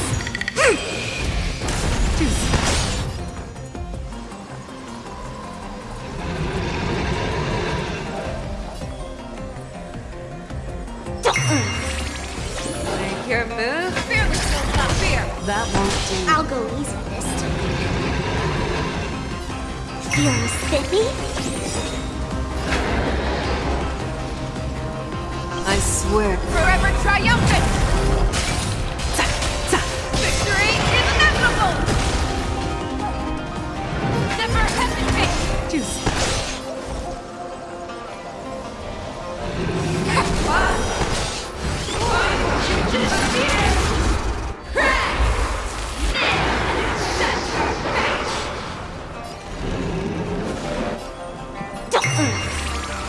Make your move. Let's play.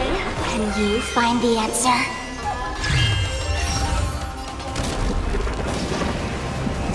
Fearless knows not fear. Resonate all together. I see through you. Together as one. Feeling spiffy?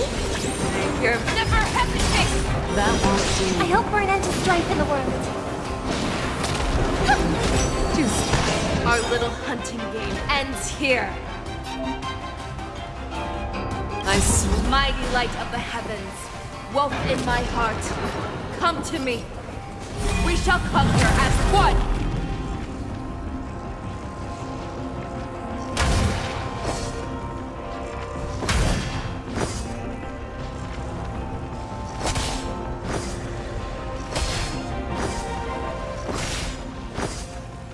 Victory is inevitable!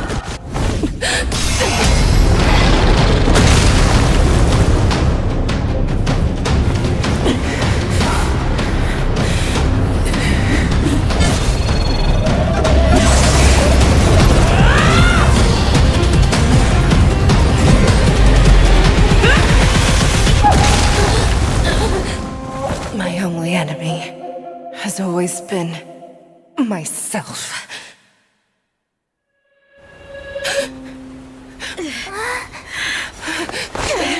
General! General, you're awake.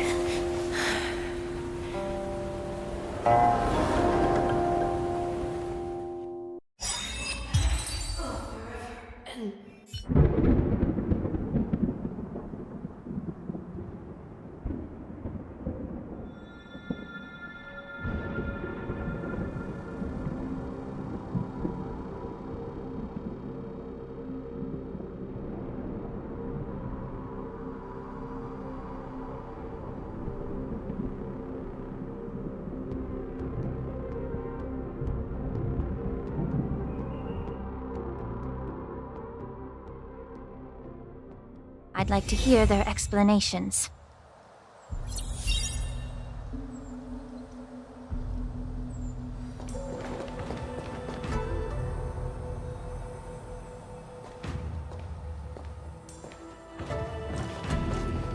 Welcome, Miss Lingsha. I am Preceptor Tauron.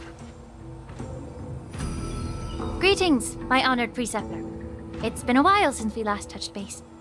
I've brought a friend with me today. I believe you're already familiar with each other. Tauron? Elder Tauron? I remember when I was exiled, you were on the verge of passing on. What's with this new look? All of this is thanks to your past life. Had you not been so rash, I wouldn't have had to walk such a dangerous road to free our clan, becoming this specter of my former self. Dan Heng, you've returned twice, but it seems that meeting us fossils wasn't on your agenda. Regrettable indeed. Now here you are to meet me anyway. Life does love its ironies, doesn't it? I didn't come here with Miss Lingsha today to reminisce. Indeed. When the Cauldron Master extends an invitation, it's only proper for the Preceptors to attend. As the newly appointed Cauldron Master, there's been much to take care of within the Alchemy Commission. It's only now that I've had the chance to speak with you. Please forgive the delay, Elder. I sent over some evidence regarding the prison break in the Shackling prison. I trust you've already looked it over. Yes. You sent us the remains of Mara-struck soldiers, a map of the shackling prison, and a semblance reversion essence pill. These are the remains of assassins who used Cloud Hymn magic to conceal their tracks. They aided in the Borisons' escape, allowing them unimpeded passage through the shackling prison. That marked-up map is a map of prisoners' escape routes. Vidyadhara craftsmen once made blueprints for the prison's construction, so I imagine, Mr. Tauran, you have a similar map in your possession. This pill. Is semblance reversion essence. Indeed. I helped plot the prison break in the shackling prison. So, the disciples of Sanctus Medicus joining forces with the Lord Ravager to stir up trouble in the Alchemy Commission, the introduction of the Stellaron, and the Ambrosial Arbor's resurrection all have something to do with the Vidyadhara. That's right.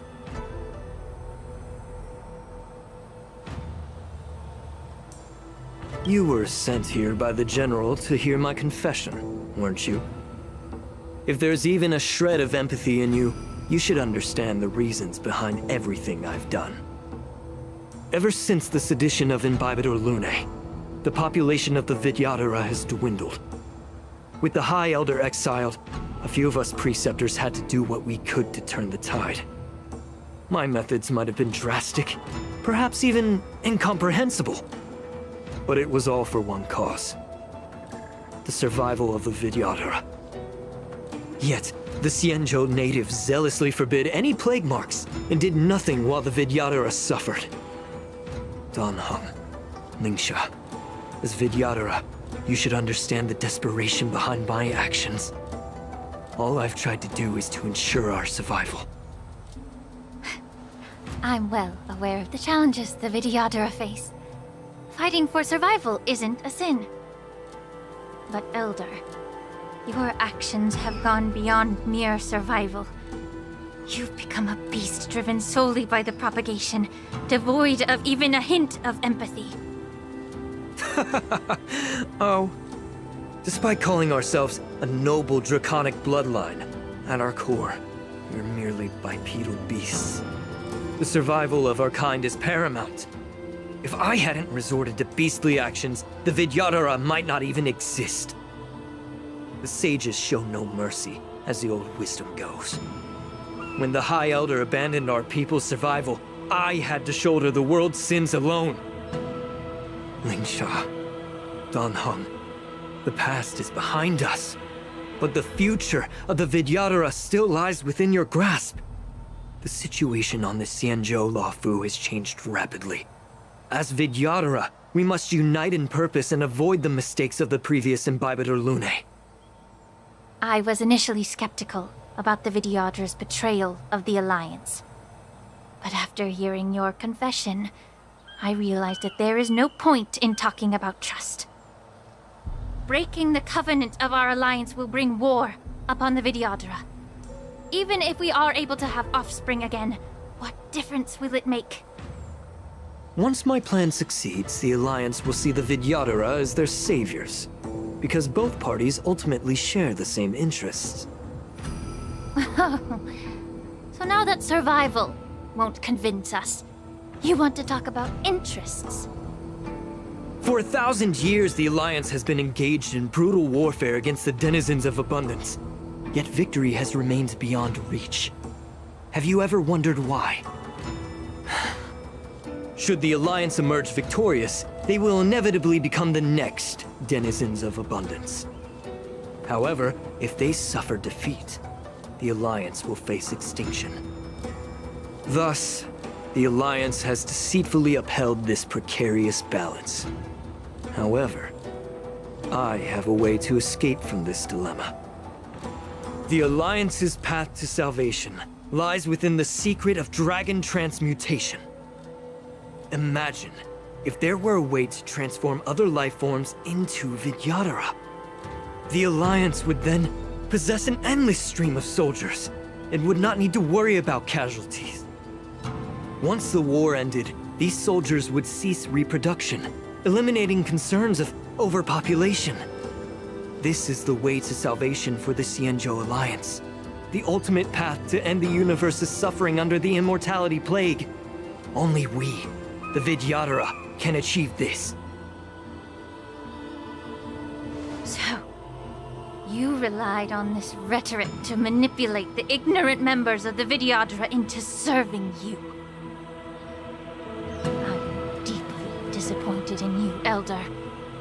Your thoughts and intentions are completely devoid of empathy.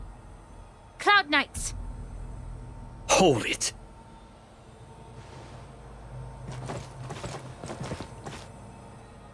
Miss Bailu! Mr. Danheng and Sister Lingsha! Everyone's here? You think I don't know why you're really here? Jing Yuan sent you here to test me, didn't he? According to the oath between the Alliance and the Vidyadhara, it's forbidden to spill Vidyadhara blood on their own territory. Are you all ready to violate this oath in the presence of the Luofu's High Elder? Dragon Lady, there's no need to panic. Elder, the Vidyadhara's sacred grounds and the High Elder are not to be used as pawns in exchange for your life. You talk a big game. As if you have the nation and the people's best interests at heart. But when it really matters, you use a small girl as your shield. It's ridiculously pitiful. I've said it before. Survival is never a sin. We're all Vidyadhara, so you should understand my intentions. And as a Vidyadhara, I will leave for you a dignified solution. Leave the Scale Gorge waterscape immediately, and appeal to the top echelons of the Alliance. Let the 6 charioteers hold a trial, and sentence me to exuviation and rebirth. I see right through your plans, Mr. Taoran. Vidyadhara rebirth erases past crimes, but I'm well aware of the Preceptor's dirty tricks during rebirth. You might not be you, but you will still be you. I won't forgive myself for past sins under the pretext of knowing nothing, nor will I allow you to evade accountability. Danheng, I've always disliked your inability to see the bigger picture. Rebirth hasn't changed you one bit. Miss Bailu, as High Elder of the Luofu Vidyadhara, please share your thoughts at this moment. I don't want to stay here. I'm tired of being pushed around. I'm not some puppet to be controlled. Please, take me away with you. I understand. As the oath dictates, members of the Alliance are forbidden from harming Vidyadhara here. But I've long since severed ties with the Alliance. Right now, I'm simply a nameless, free to come and go as I please. The oath of the Xianzhou means nothing to the spear in my hand.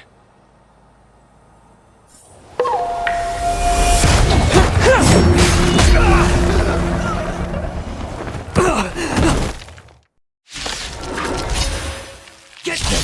Do whatever it takes! Make sure they don't leave here alive.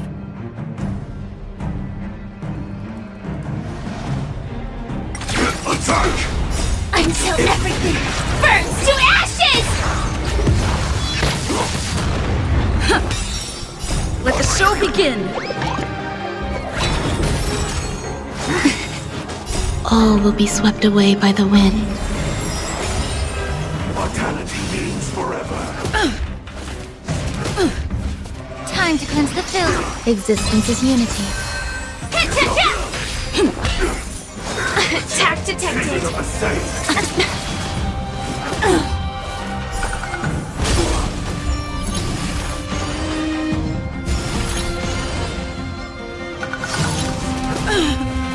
Yeah. Let the show begin. Set the seas ablaze! Fight to live!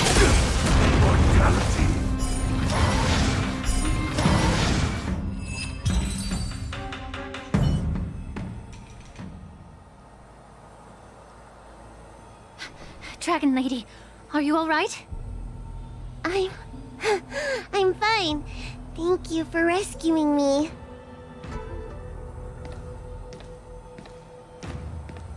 You actually came here in person? Otherwise, I wouldn't be able to hear your lofty opinions. The public trial you seek with the 6 charioteers is inevitable. In addition, our right to the sage queller of the Feng Hu, with her hatred for evil, I'm sure she will make a just decision. If it's her, she will earn the respect and assent of all the Vidyadhara on the Lafu.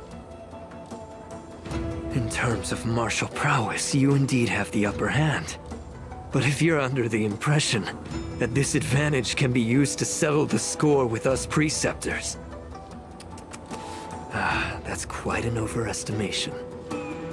Given the Vidyadhara's foundation within the Alliance, do you really think you can do anything to us? As I mentioned, I'll take all the blame and become the scapegoat. With the secrets I possess, the interrogation alone will take an eternity. And in the end, through various exchanges of interest, I am certain to survive.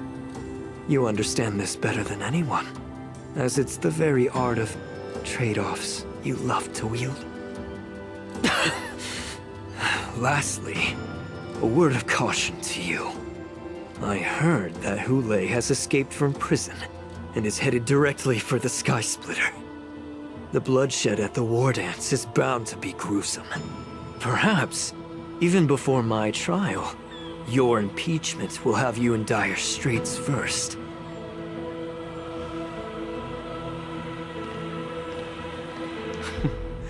Regrettably, Mr. Taoran, the Sky Splitter only hosted Cloud Knights today. No audience. And just moments ago, Hule was executed by the Cloud Knights.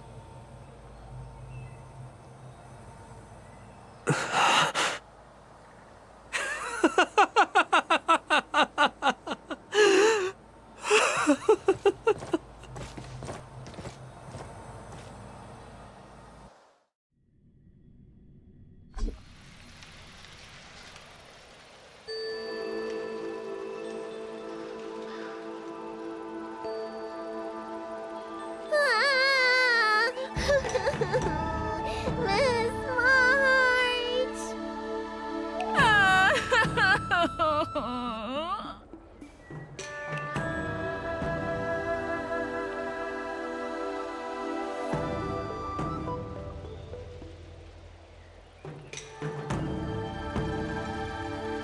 Miss March! My dear Miss March! I was only in the bathroom for a little bit, and you've already arranged my death? Hey, can't you play some normal games with Dragon Lady?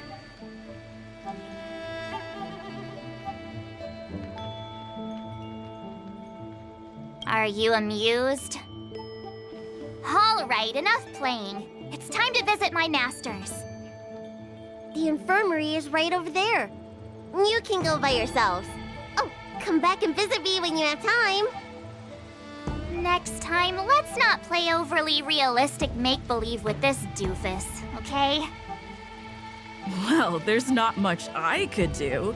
General Fei Shao didn't really give me any chance to shine during this wolf hunt operation. If I had been in the ring, I could have knocked down 10 Hules with just one strike. You sound exactly like Master Yenshing. But for now, both he and Yun Li have been forced to go to the Alchemy Commission for some well-needed rest. I'm the least accomplished in swordplay, but I came out unscathed. I really ought to thank my masters for taking all the blows on my behalf.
Look who's here. The beloved trailblazer and the charming March 7th. You came to the Alchemy Commission today. Oh, I get it. You are here with March to visit her masters, aren't you? Exactly. How are my masters doing at the moment?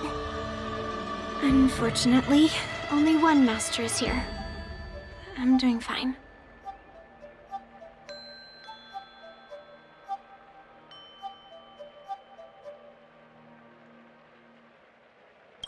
Hey, watch your words! Don't you jinx my master! His injuries weren't that severe. But, well, he'll still need some more time to rest.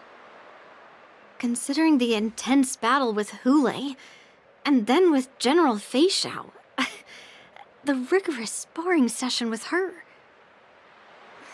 his small body couldn't take it anymore. Master Yun Li, didn't you also engage in combat? The little babies from the Luofu just don't have the resilience that us kids from the Zhuming have. I heard from Moza about the tough battle against the wolf troopers. You fought alongside Moza.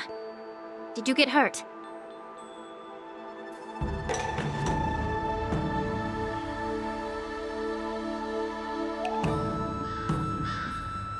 I can guess why.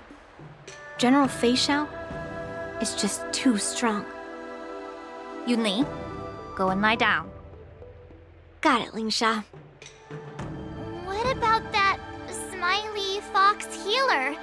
And the guy with the hood? Thank goodness you and the others found Yaoqiu. He lost a lot of blood and needs to rest properly. He and Maoza are seriously wounded. I've had to forcibly confine them to the Alchemy Commission.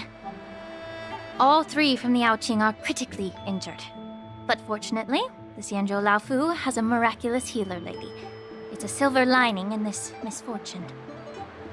It looks like the entire delegation from the Xianzhou Yaoqing is gathered at the Alchemy Commission. Why don't we go see General Fei Xiao and bring her some fruit? I would normally say no, because they need to rest. But alas, what can you do when the two of them have a leader who is just as restless? General Fei Xiao just slipped out of the recovery room. She thinks she's so sneaky, but I know everything that happens in the Alchemy Commission. If you're looking to meet her, the luminescent depths might be your best bet. I spotted her heading that way earlier. The sound of those footsteps. They must belong to General Fei Xiao. Out and about, despite the doctor's orders.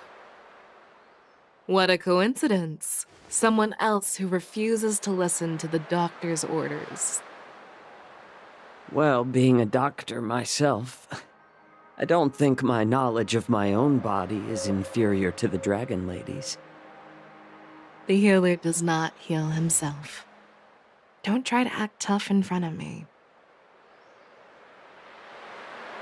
I'm sorry, Jiao.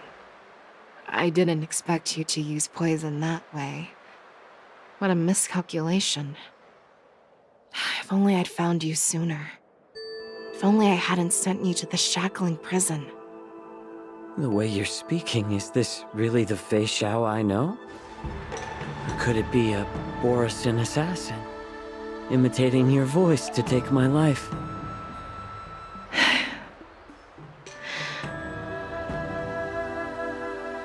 Jiao, your eyes. You can't see anymore, can you? I can still clearly hear the sound of the waves. That's enough for me. Don't blame yourself. You know what I'm more concerned about? Has your body had any changes since you swallowed the Crimson Moon? I'm not sure. There don't appear to be any changes. However, the many doubts that once plagued me have dissipated. I never thought I'd live to hear you discuss your health again. But thanks to Morza and that child, the price I've paid seems trivial compared to what we've achieved. I hold no grievances, Fei Xiao. I am content.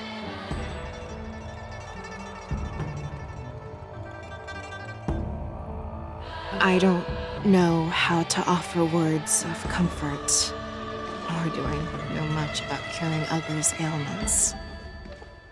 I am just a warrior, so my pledge to you is simple. An eye for an eye. So you were here too. In this vast universe, there's bound to be someone who can heal your eyes. I'll find them.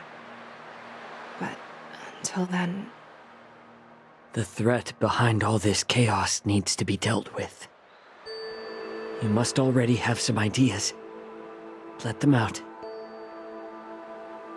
The resurgence of the Sanctus Medicus and the gathering of the Borisin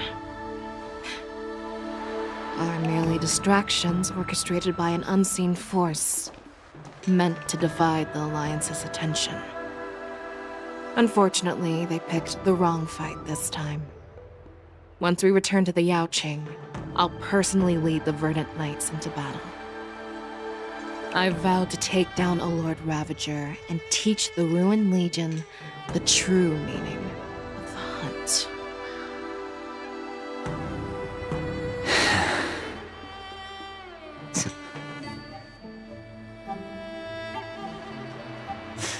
I knew it. You've always been so impatient.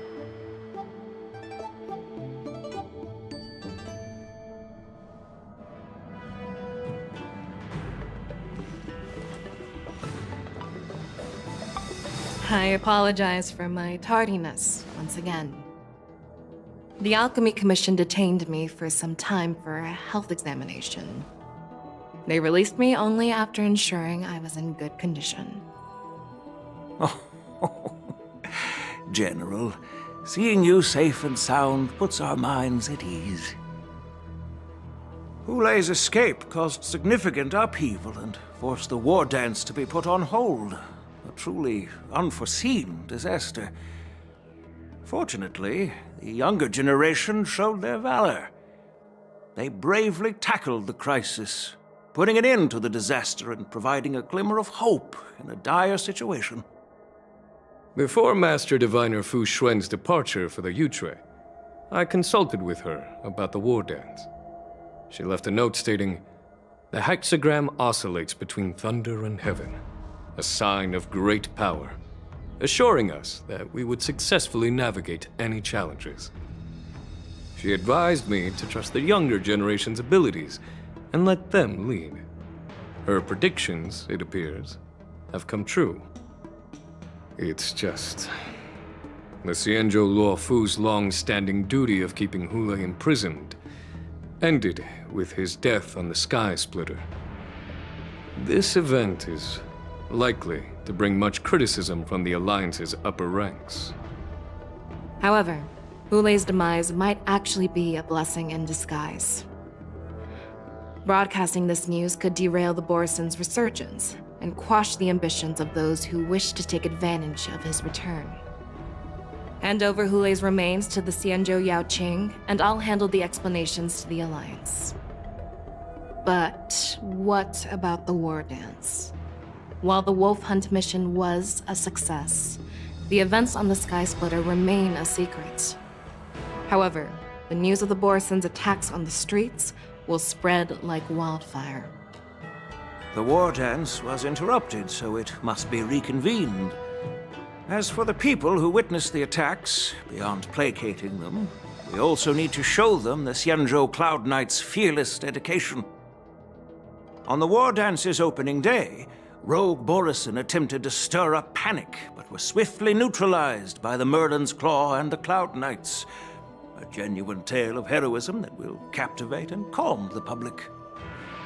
As Elder Huayan suggests, the Luofu will do its best to heal the wounded and compensate those who were affected.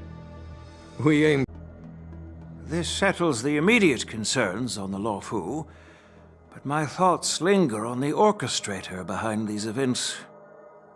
From the onset of the Ambrosial Arbor crisis, the Xianzhou Lawfu has experienced numerous disturbances, directly linked to the Lord Ravager Fantelia. Her attempt to infiltrate the Xianzhou with the Borsen and sway the Lawfu preceptors to join the Sanctus Medicus's insurrection was unsuccessful. But I have a feeling that she is indifferent to the success of her plans. Rather than outright victory, Fantelia's motives seem to lie in breeding discord and chaos among allies. Should the Alliance fail to mend these rifts, it risks disintegrating into a pile of sand. The goal of the Xianzhou Alliance has not changed for thousands of years. Perhaps we should point the weapon in our hand toward this new adversary. I plan to bring this matter before the Marshal following the war dance. With Elder Huayan's insight, one wonders how the Marshal will react. It's clear we're engaged in a game of chess not seen in thousands of Amber eras. A game where even the strategists become pawns in battle, where the stakes are as high as the fates of countless stars in the sky. Predicting the Marshal's decision is beyond me, yet she's well aware of our concerns. She has tasked General Yao Guang with performing extrapolations day and night to gauge the situation comprehensively. We gathered today not just to tackle the Lawfu's predicaments, but also to address a matter requiring our collective presence. Yao Guang has sent a message from the Xianzhou Yuchui, informing us that she wishes to share the results of recent calculations she made within the Matrix. Jing Yuin, I'd like to borrow the seat of Divine Foresight's chessboard for this purpose.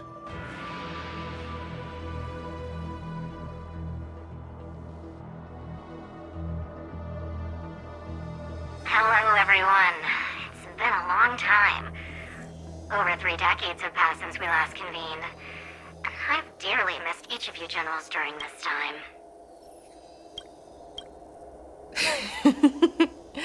Was the Seer strategist thinking of us or thinking of the fates we're destined for? The Merlin's Claw. As blunt as always.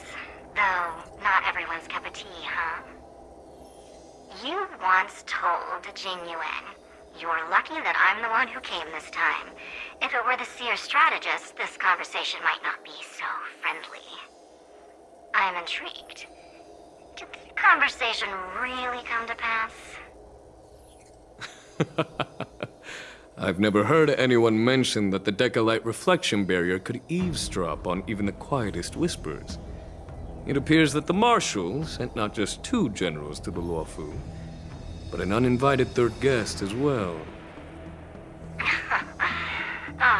People have been saying that Mr. Jing Yuan's intellect shines as brightly as the Seer strategist's. With the Luofu caught in such strife, the Yuchui couldn't just stand by and watch. Seer strategist, our time with the Yellow Bell is limited. Let's get straight to the point. Alright. Thanks to Mr. Jing Yuan, the interrogation of the 2 prisoners on the Yuchui has concluded. Mr. Jing Yuan's speculations were correct. Of the crimes they confessed to, planting a Stellaron on the Luofu was a complete fabrication meant to mislead. Their real aim was to secure a meeting with the Marshal to present their Godslayer protocol, a strategy they firmly believe in.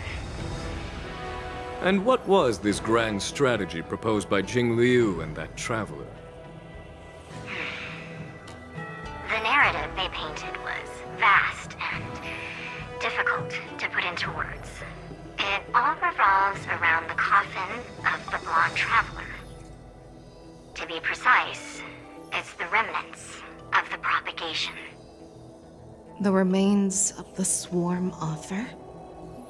More accurately, it's a fragment of the divine body.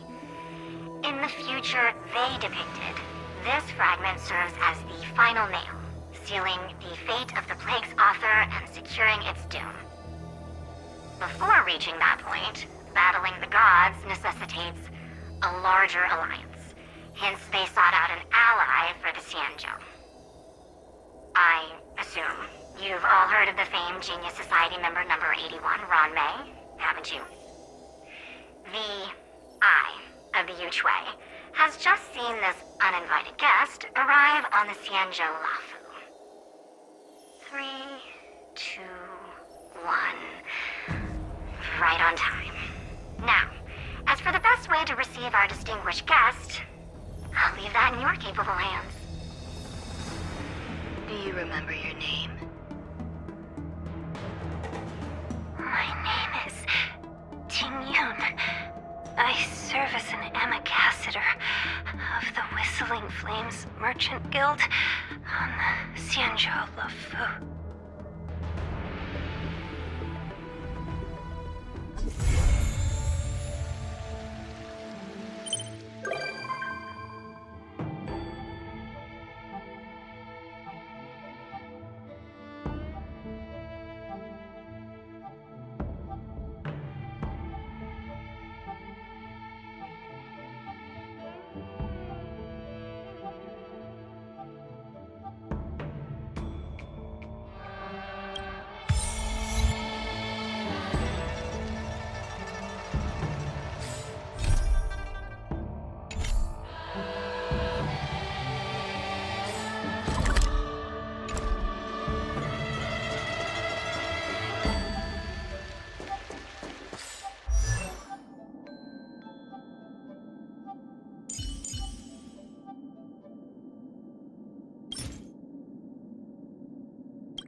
Don't be nervous.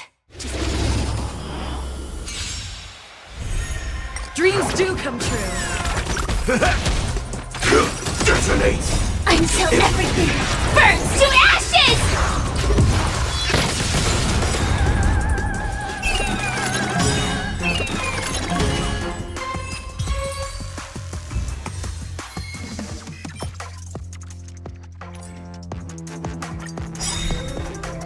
All will be swept away by the wind. Let the show begin! My friends? Indulge yourselves! Let's improvise.